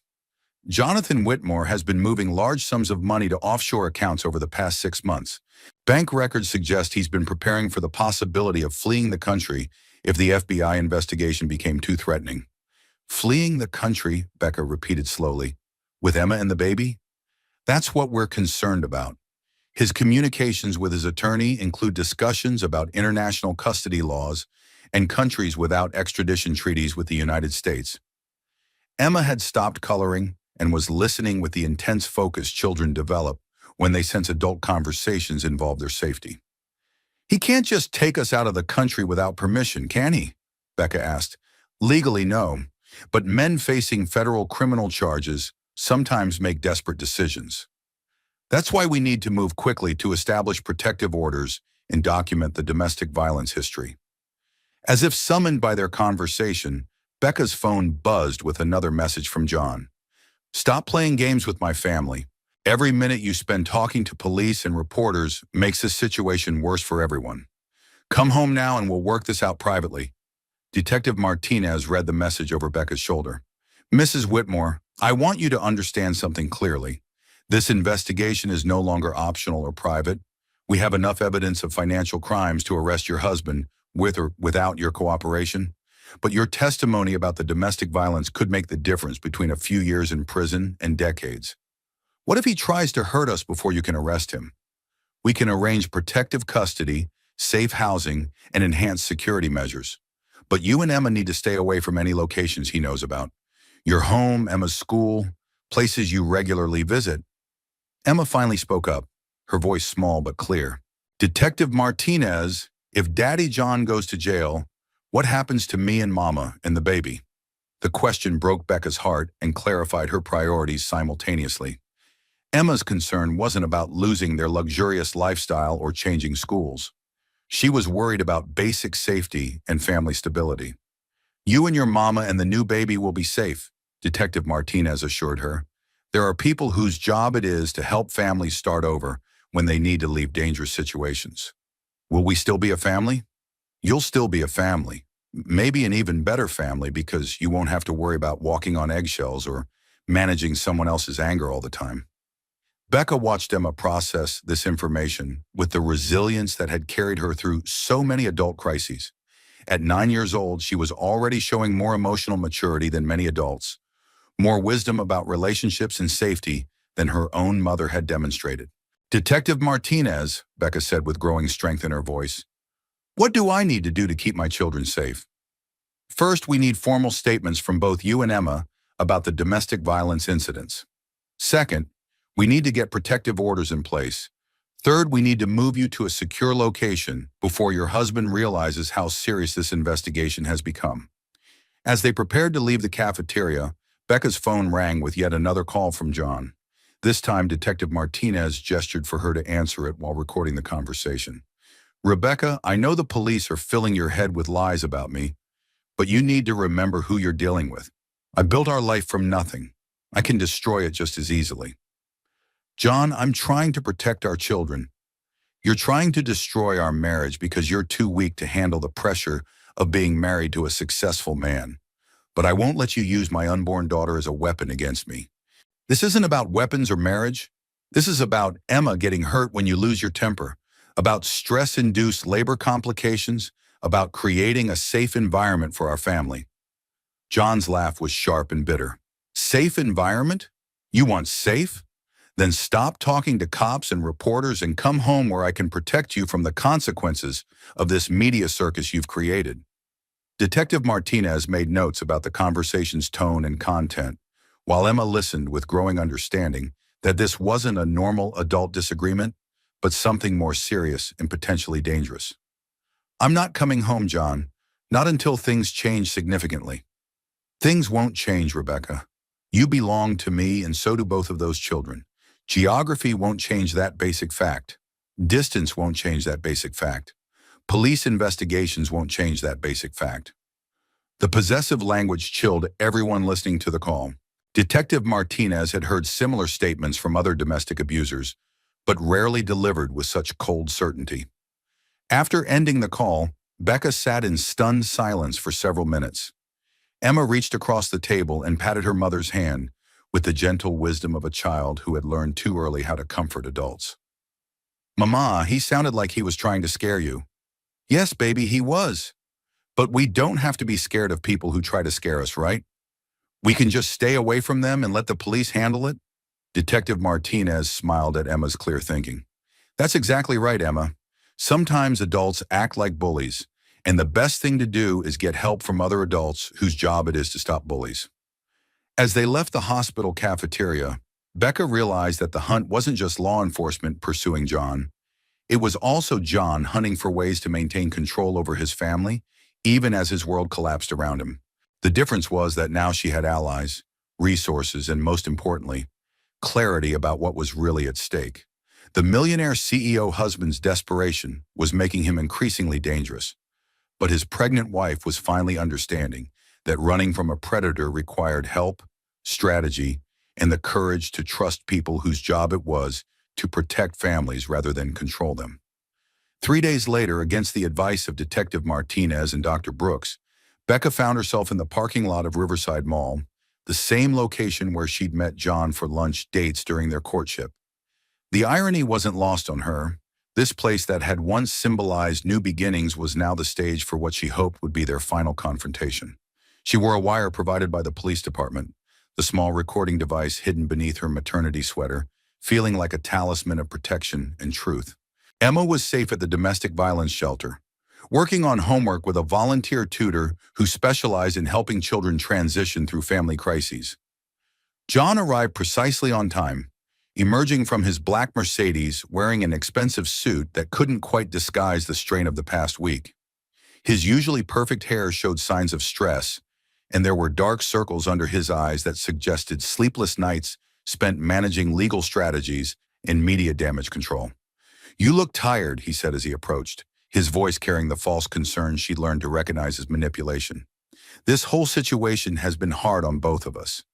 "It's been hardest on Emma," Becca replied, keeping her distance despite his attempt to embrace her. "She's been having nightmares about the night you pushed her into the coffee table." John's expression flickered between surprise and anger. "I never pushed Emma. She got in the way during an adult conversation, and there was an accident. You know that." "I know that's what you told me to believe, but Emma remembers it differently, and so do I when I really think about what happened." They stood in the shadow of the mall's main entrance, early evening shoppers flowing around them with the casual normalcy of people whose lives weren't imploding in real time. The ordinariness of the setting made their conversation feel surreal. "Rebecca, I understand that you're upset about the business situation, about the media attention, about the stress this has put on your pregnancy, but running away to a shelter, cooperating with police investigations, talking to reporters, none of this helps our family." "Our family has needed help for months, John. The difference is that now I'm getting it from people whose job is to provide help, instead of trying to manage everything alone." John's carefully controlled facade began to crack. "Those people don't care about you or Emma or our unborn daughter. They care about advancing their careers by taking down successful men. You're being used, and you're too naive to see it. Dr. Brooks cares about preventing pregnancy complications caused by domestic stress. Detective Martinez cares about protecting women and children from escalating violence. The shelter coordinator cares about helping families rebuild their lives safely." "And what about me?" John's voice rose slightly, drawing glances from nearby shoppers. "What about 2 years of marriage? What about the home I provided? The lifestyle I've given you and Emma? The financial security I've created for our family? What about the fear, John? What about Emma hiding in her room when you lose your temper? What about me walking on eggshells for months, afraid that any mistake might trigger your anger? What about stress-induced labor complications because my body was literally trying to escape the toxic environment you created?" The words tumbled out with months of suppressed honesty behind them. Becca felt the strange freedom of no longer protecting his feelings, no longer minimizing his behavior, no longer accepting responsibility for managing his emotional reactions. John's mask slipped completely. "You ungrateful, selfish—" He caught himself, glancing around at the people within earshot. "You have no idea what I've sacrificed to build our life. The pressure, the responsibility, the weight of supporting everyone who depends on me. I never asked you to sacrifice anything, John. I asked you to treat me and Emma with basic respect and kindness. But apparently that was too much to ask." "Respect?" John's laugh was bitter and sharp. "You want to talk about respect? Then let's talk about how you've humiliated me in front of the entire city, how you've cooperated with a federal investigation designed to destroy everything I've built. The federal investigation exists because you committed crimes. That has nothing to do with me. Everything has to do with you." John's voice reached a dangerous pitch, and several nearby shoppers stopped to stare. "I moved money around to maintain the lifestyle you expected, to keep Emma in private school, to ensure our family projected success and stability. You embezzled funds and lied about it for months. You put our family at risk with your illegal activities, then blamed me when the consequences caught up with you." John stepped closer, his bulk looming over her in a way that felt deliberately intimidating. "You think you can just walk away, take my children and disappear into some social services program, like a welfare case? They're my children too, John. Emma is my biological daughter, and this baby is mine regardless of what happens between us. Emma is legally my daughter now. I adopted her, I've supported her, I've given her opportunities she never would have had without me. And this baby—" He gestured toward her belly with a possessive intensity that made Becca step backward. "This baby is half mine, carries my DNA, represents my legacy." The crowd of onlookers was growing larger, drawn by the escalating tension and raised voices. Becca recognized some faces from the charity gala circuit, people who had once smiled and made polite conversation about weather and fundraising goals. "John, you're making a scene. People are watching." "Let them watch," he snarled. "Let them see what happens when a wife betrays her husband's trust, when she destroys a family because she's too weak to handle temporary stress." "Temporary stress?" Becca's voice carried clearly across the parking lot. "You've been emotionally abusing me for months, terrorizing a 9-year-old child, creating a home environment so toxic that it triggered premature labor. That's not temporary stress. That's domestic violence." The words domestic violence seemed to electrify the growing crowd. Several people pulled out phones, apparently recognizing the Whitmore name from recent news coverage. The scene was becoming exactly what John had always feared, a public exposure of his private behavior. "You're making a mistake, Rebecca," he said, his voice dropping to a menacing whisper. "A very serious mistake that will have consequences for everyone involved." "Is that a threat?" "It's a promise. You belong to me, and so do both children. If I can't have my family intact, then no one gets to have anything." The statement sent chills through everyone within earshot.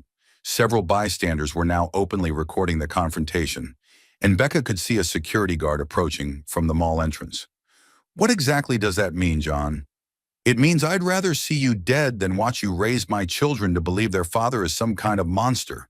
It means I'd rather take them with me than leave them to be poisoned against me by social workers and therapists and all the other people who think they know what's best for our family." The threat was clear and terrifying, captured perfectly by the wire Becca wore and witnessed by dozens of onlookers. John had finally revealed the depth of his obsession and the lengths he was willing to go to maintain control. "Sir, I'm going to need you to step back," the security guard said, approaching cautiously. "We've had reports of a disturbance." "There's no disturbance," John replied smoothly, instantly shifting to his public persona. "Just a private conversation between husband and wife about family matters." But the crowd had heard too much, seen too much. The mask had slipped too completely to be reconstructed. Several people called out supportive comments to Becca. "You don't have to take that. Call the police. That's not how husbands should talk to wives." The community's support felt like a revelation. For months, Becca had felt isolated and alone in her struggle to understand John's behavior. Now she was surrounded by ordinary people who recognized abuse when they witnessed it and were willing to speak up. "Ma'am, are you safe?" the security guard asked Becca directly. "Do you need assistance?" Before she could answer, John's phone buzzed insistently. He checked the message, and his face went pale, then flushed with renewed fury. "Perfect," he said, his voice dripping with sarcasm. "The FBI just executed a search warrant on our house. They're seizing everything: computers, financial records, personal documents. Are you happy now, Rebecca? Is this the outcome you wanted?" "I wanted our family to be safe and healthy. I wanted Emma to grow up without fear. I wanted our baby to be born into a loving environment instead of a war zone." "Well, congratulations. Now our children get to grow up knowing their father is in federal prison, living in poverty while you work minimum wage jobs to support them. I hope it was worth it." The crowd was pressing closer now, drawn by the drama but also seeming to form a protective circle around Becca. Their presence felt like community justice in action, ordinary people refusing to ignore domestic violence when they witnessed it firsthand. "Sir, you need to leave now," the security guard said firmly. "The police are on their way, and this situation needs to de-escalate immediately." John looked around at the faces surrounding them, many now holding phones recording his every word. The public exposure he'd feared was complete, his carefully constructed image destroyed beyond repair. "This isn't over, Rebecca," he said, his voice carrying across the parking lot. "Marriage is forever. Family is forever. Geography doesn't change that. Legal proceedings don't change that. You can run, but you can't hide from the basic facts of biology and law." As police sirens approached in the distance, John stalked back to his Mercedes, leaving Becca surrounded by supportive strangers who had witnessed his threats and controlling behavior firsthand. The millionaire CEO husband's desperation had been exposed publicly, his true nature revealed to dozens of witnesses. But even as relief flooded through her, Becca knew this confrontation was just the beginning. John's threats about taking the children with him suggested a level of desperation that could become extremely dangerous as his legal situation deteriorated. The hunt was far from over. It was just shifting into its most perilous phase. Judge Margaret Thompson had presided over family court for 15 years, but the Whitmore case presented complexities she'd rarely encountered. The intersection of federal criminal charges, domestic violence allegations, and child custody issues created legal challenges that required careful navigation. "Your Honor," began Thomas Chen, John's attorney, "my client is a respected businessman facing baseless allegations that stem from his estranged wife's vindictive attempts to gain advantage in divorce proceedings."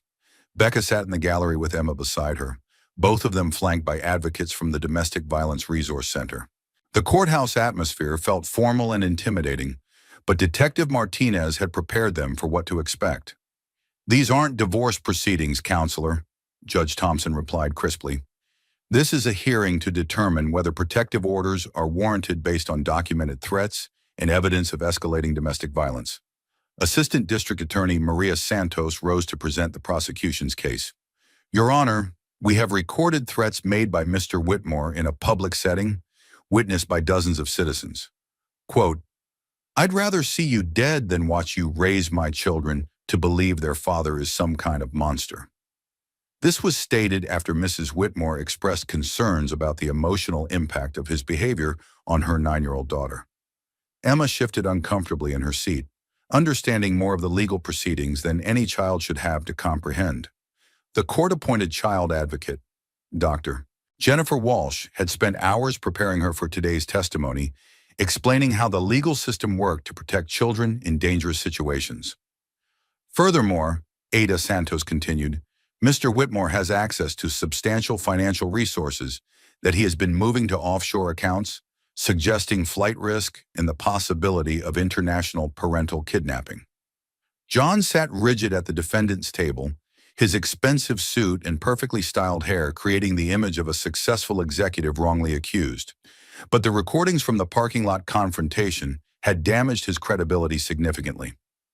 "Mr. Chen, how does your client respond to these specific allegations?"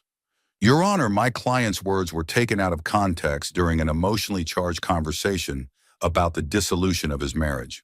He's facing tremendous pressure from federal investigators who are trying to destroy his business, and his comments reflected frustration rather than genuine threats." Judge Thompson reviewed the case files spread across her bench. "Mr. Chen, I've listened to the recordings from the mall parking lot. Your client's statements were quite specific and included references to taking the children with him rather than allowing them to be poisoned against him. How do you interpret that language?" "Hyperbole, Your Honor. The natural reaction of a father facing the prospect of losing access to his children due to false accusations. And the documented history of domestic incidents, the stress-induced labor complications, the child's testimony about being injured during an altercation?" Thomas Chen shifted uncomfortably. "Mrs. Whitmore has been under enormous stress due to the media attention surrounding the federal investigation. Her medical complications are related to that publicity, not to any actions by my client." Ada Santos stood again. "Your Honor, we'd like to call Emma Sullivan to testify via closed-circuit television, as arranged by the court's child protection protocols." Emma squeezed her mother's hand as Dr. Walsh led her to a smaller room adjacent to the courtroom.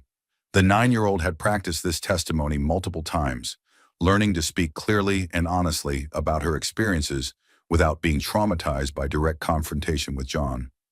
On the courtroom's television screen, Emma appeared small and serious, sitting beside Dr. Walsh in a room decorated with children's artwork and comfortable furniture. "Emma," Dr. Walsh began gently, "can you tell us what it's like at home when Daddy John gets angry? He gets really loud and says mean things to Mama. Sometimes he throws things or slams doors really hard.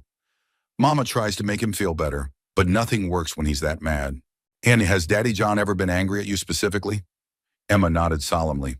"He doesn't like it when I make noise during his work calls, and he gets upset if I ask questions or try to help Mama when she's sad." "Can you tell us about the time you got hurt and had to get stitches?" "Daddy John was yelling about money problems, and Mama was trying to calm him down. I wanted to help, so I brought Mama some tissues for her tears. But Daddy John pushed really hard to get past me to his office, and I fell and hit my head on the sharp corner of the coffee table." Judge Thompson leaned forward. Emma, did anyone tell you it was your fault that you got hurt?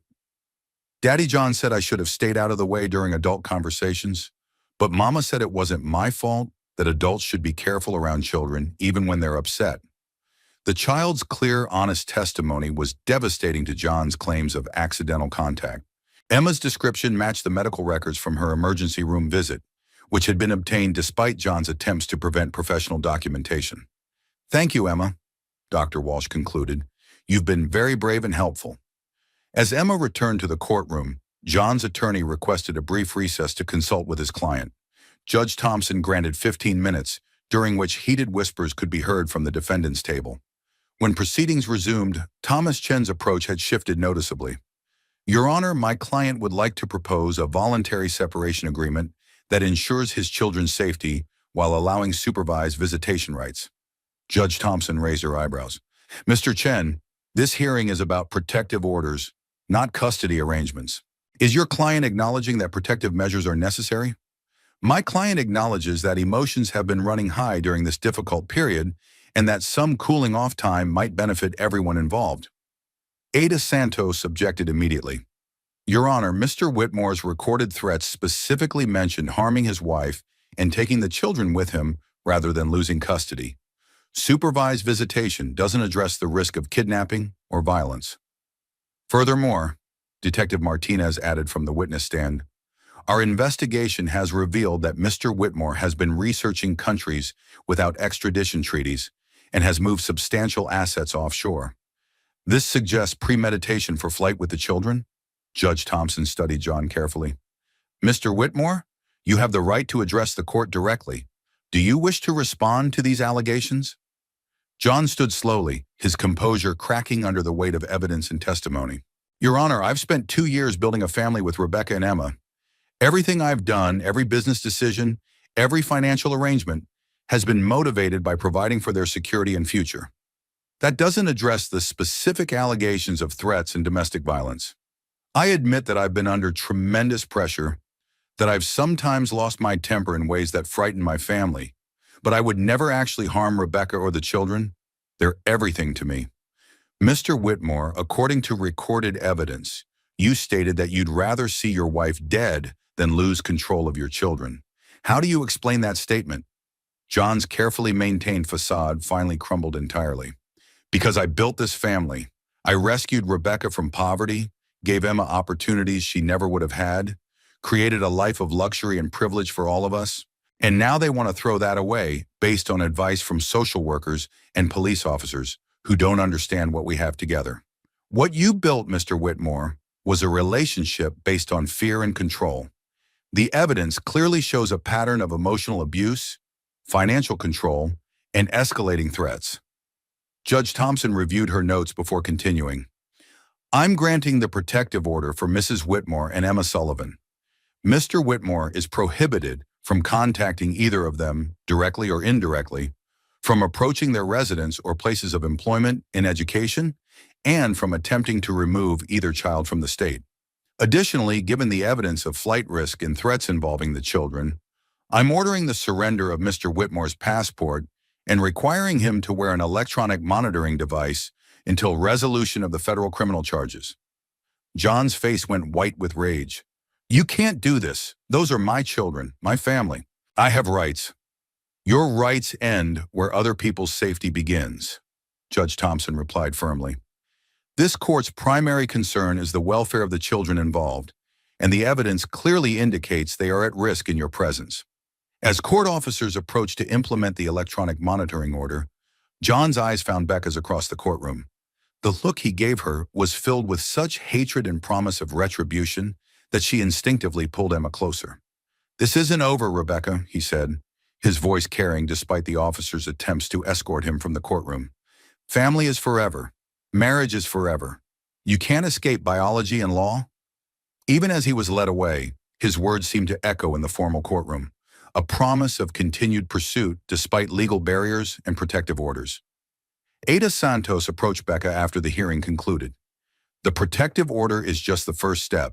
We need to prepare for his trial on the domestic violence charges, and the federal authorities are building their case on the financial crimes. What about Emma and the baby? Becca asked, her hand moving protectively to her belly. How do we keep them safe if he's this determined to maintain control?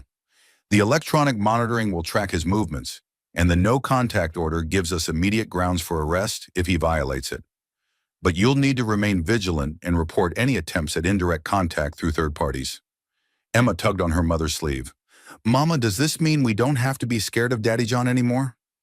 The question broke Becca's heart, both for what it revealed about Emma's recent experiences and for the complexity of the honest answer.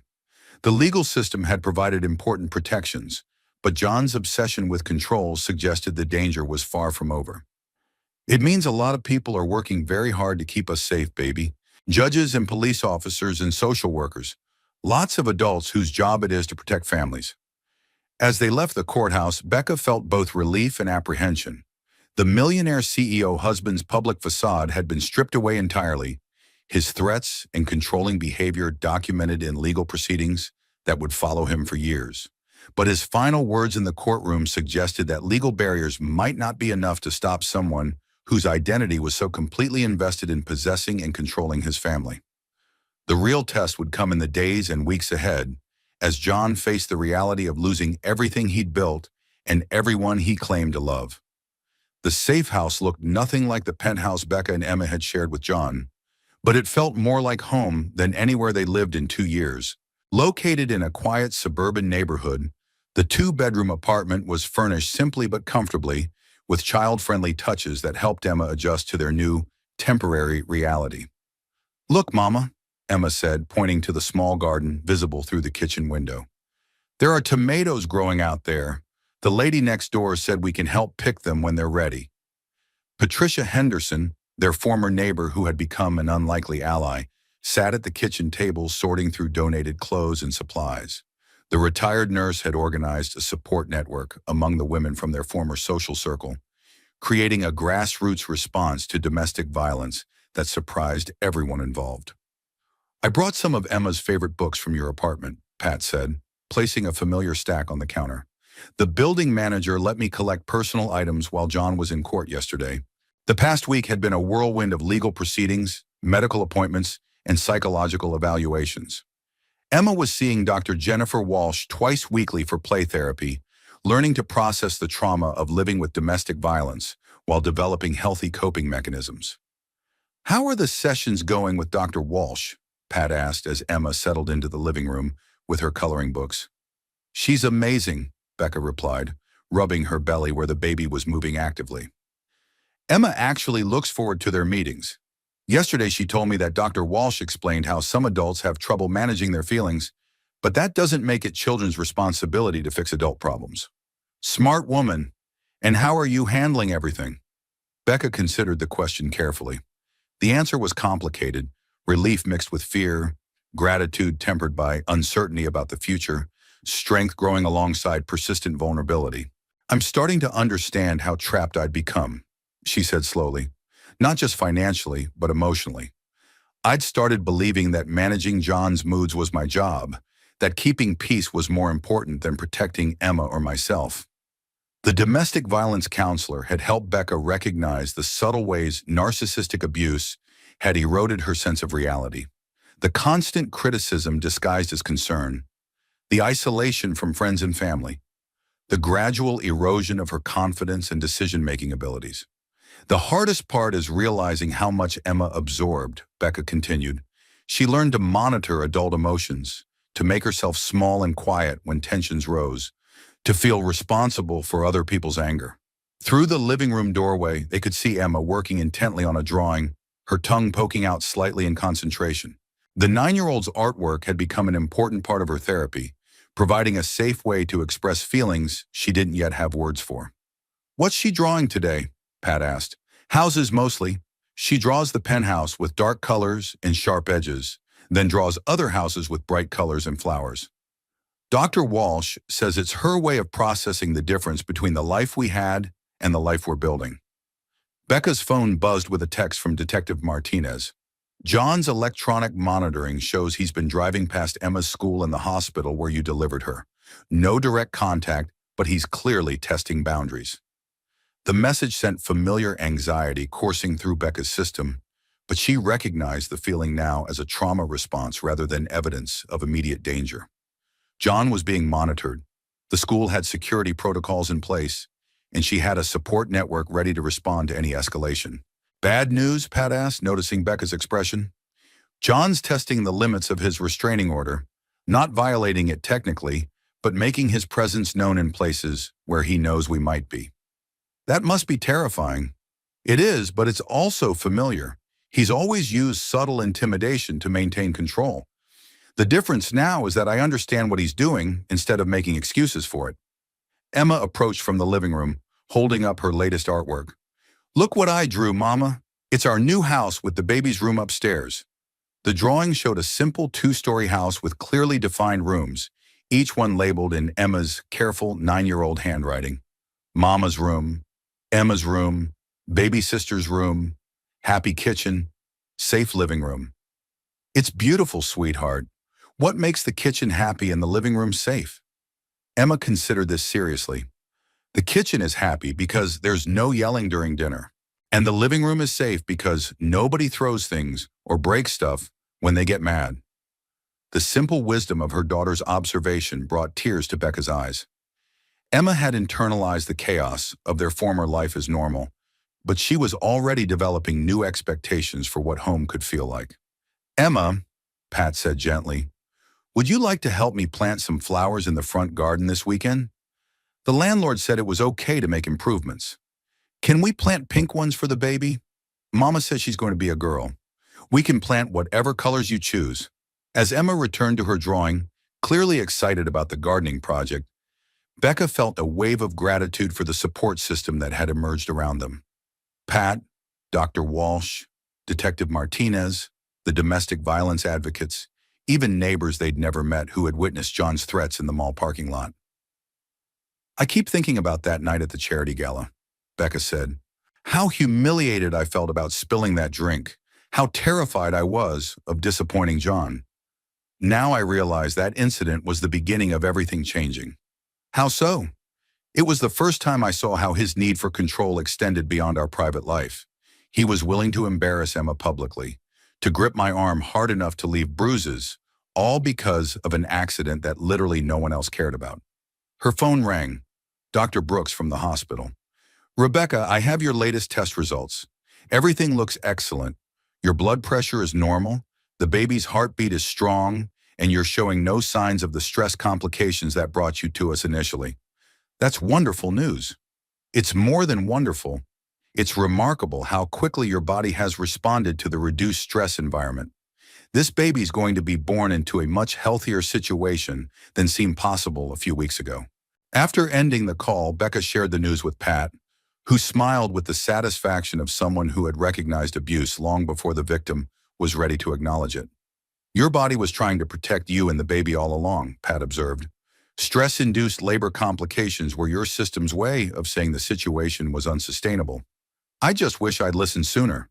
Emma shouldn't have had to live through months of walking on eggshells, learning that love comes with impossible conditions. You listened when you were ready to hear it. That's how recovery from abuse works. It happens on the victim's timeline, not on anyone else's schedule. Emma's voice called from the living room. Mama, come look.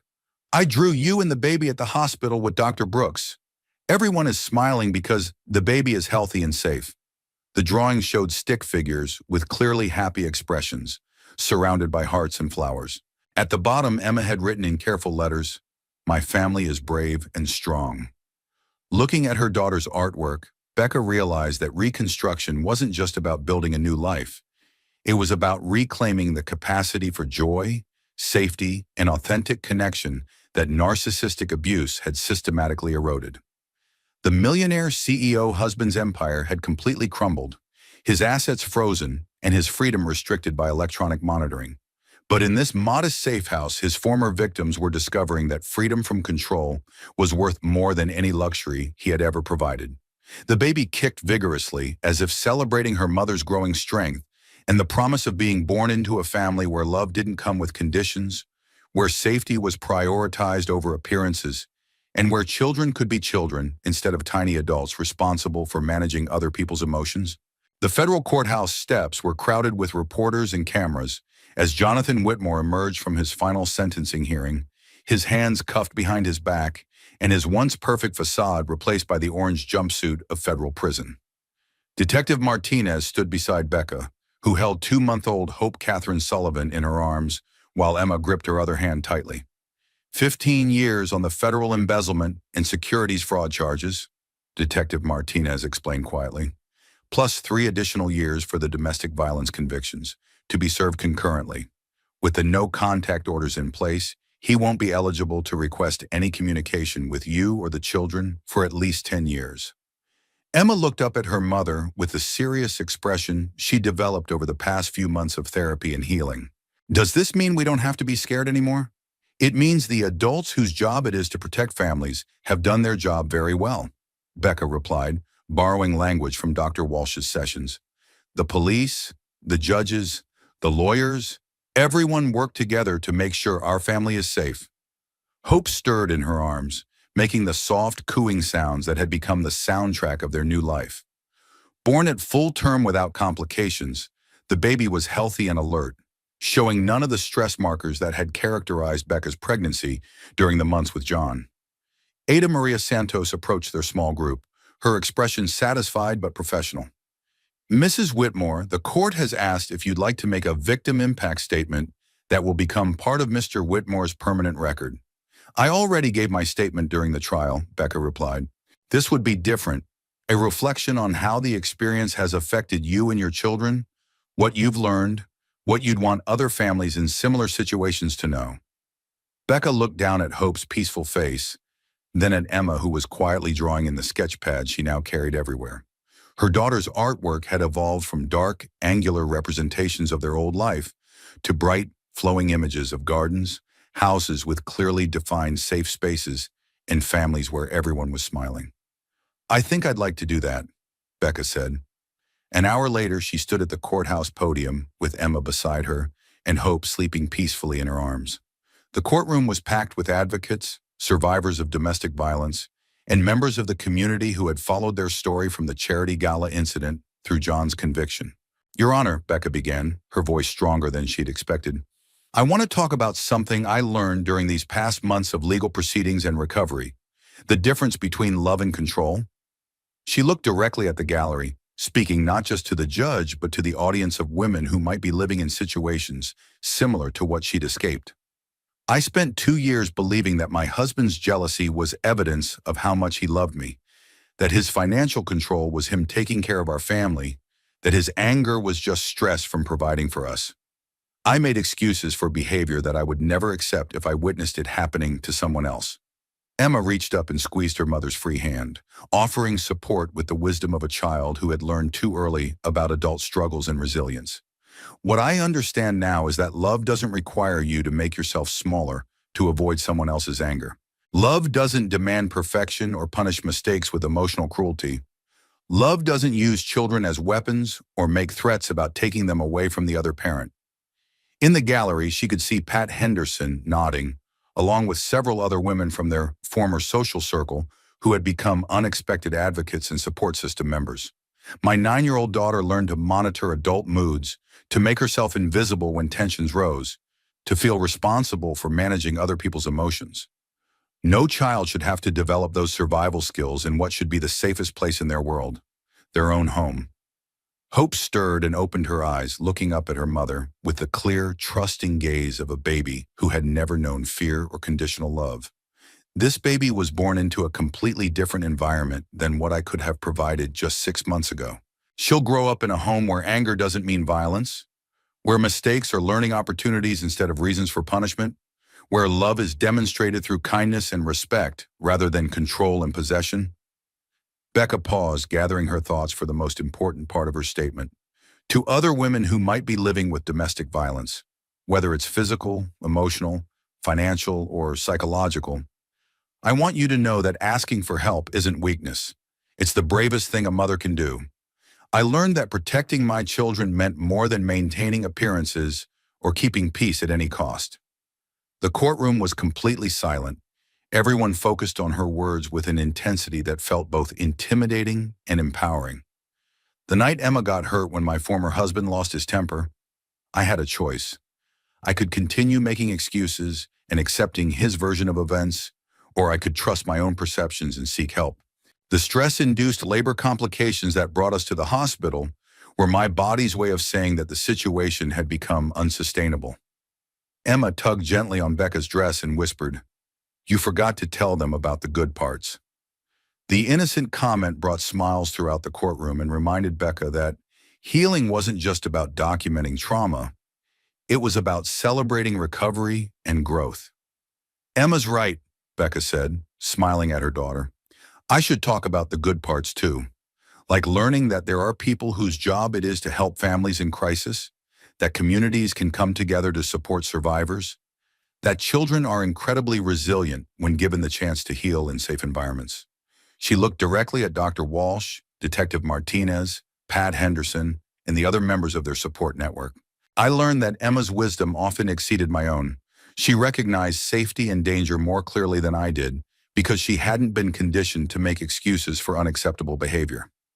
This baby will benefit from having a big sister who understands the difference between healthy relationships and controlling ones.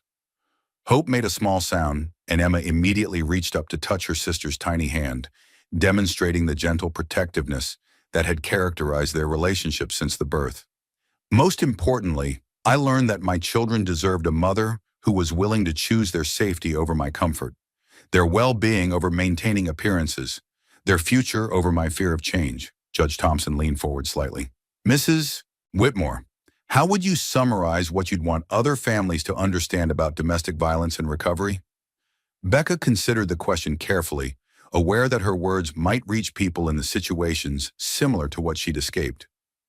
"I'd want them to understand that domestic violence doesn't always look like the dramatic scenes we see in movies.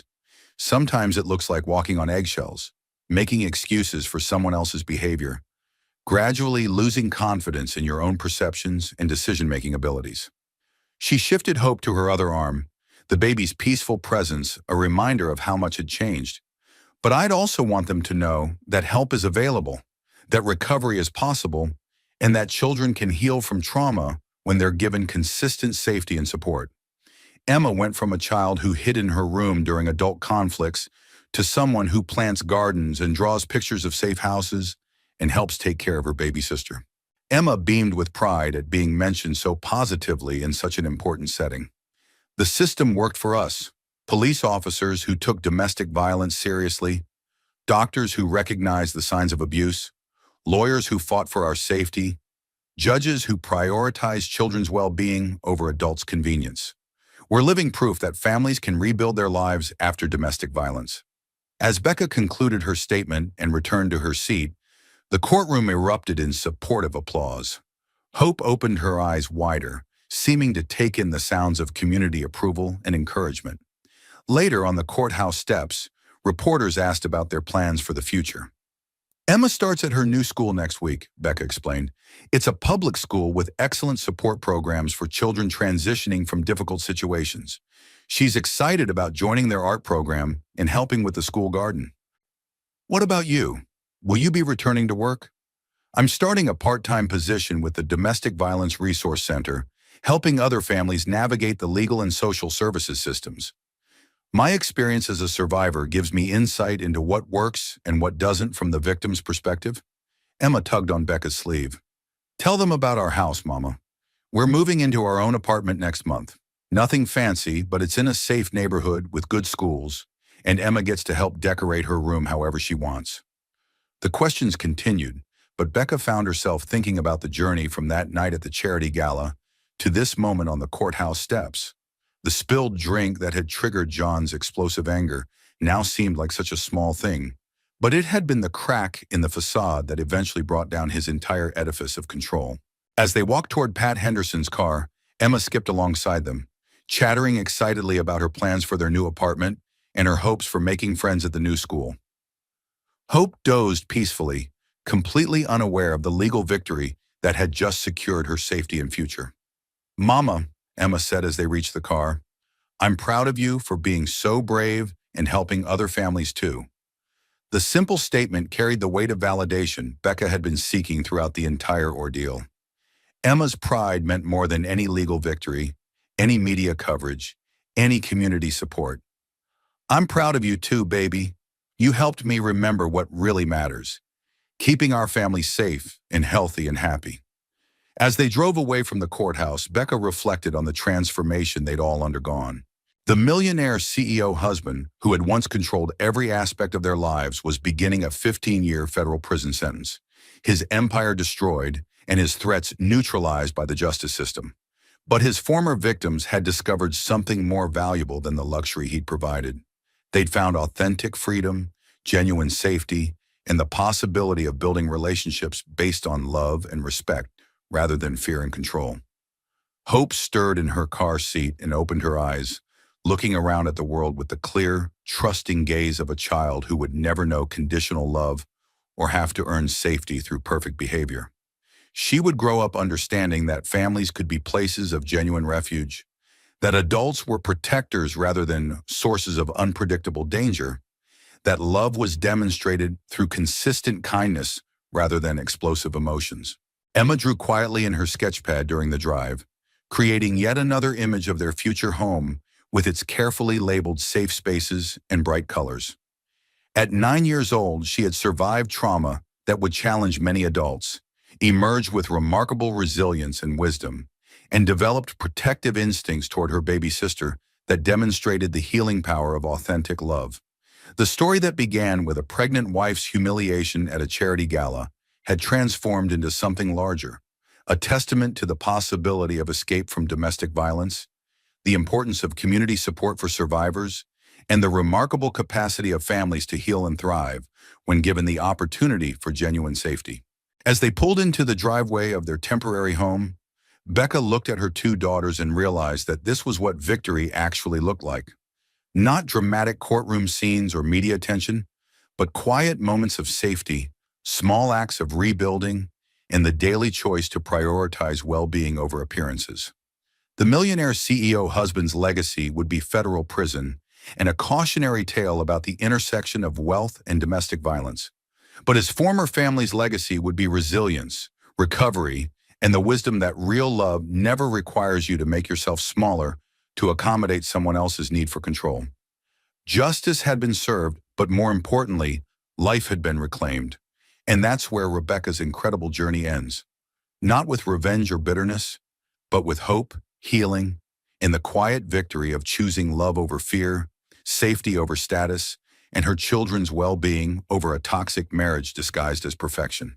If this story moved you, if it opened your eyes to the reality of domestic violence hiding behind wealthy facades, or if you found yourself rooting for Rebecca and Emma every step of the way, I'd love to hear from you in the comments below. Share your thoughts about what surprised you most, what moments hit you hardest, or how this story might change the way you look at the perfect families in your own community. And if you believe stories like this need to be told, stories that shine light on difficult truths while celebrating the incredible resilience of survivors, then please hit that like button to help this reach more people who need to hear Rebecca's message of hope and healing. Don't forget to subscribe and ring that notification bell, because I'll be sharing more powerful true stories that matter. Stories that might just save someone's life or give them the courage to seek help when they need it most. Together, we can break the silence around domestic violence and support survivors on their journey to freedom. Your engagement, your likes, comments, and shares literally help save lives by getting these important stories in front of people who need them. So thank you for listening, thank you for caring, and I'll see you in the next story.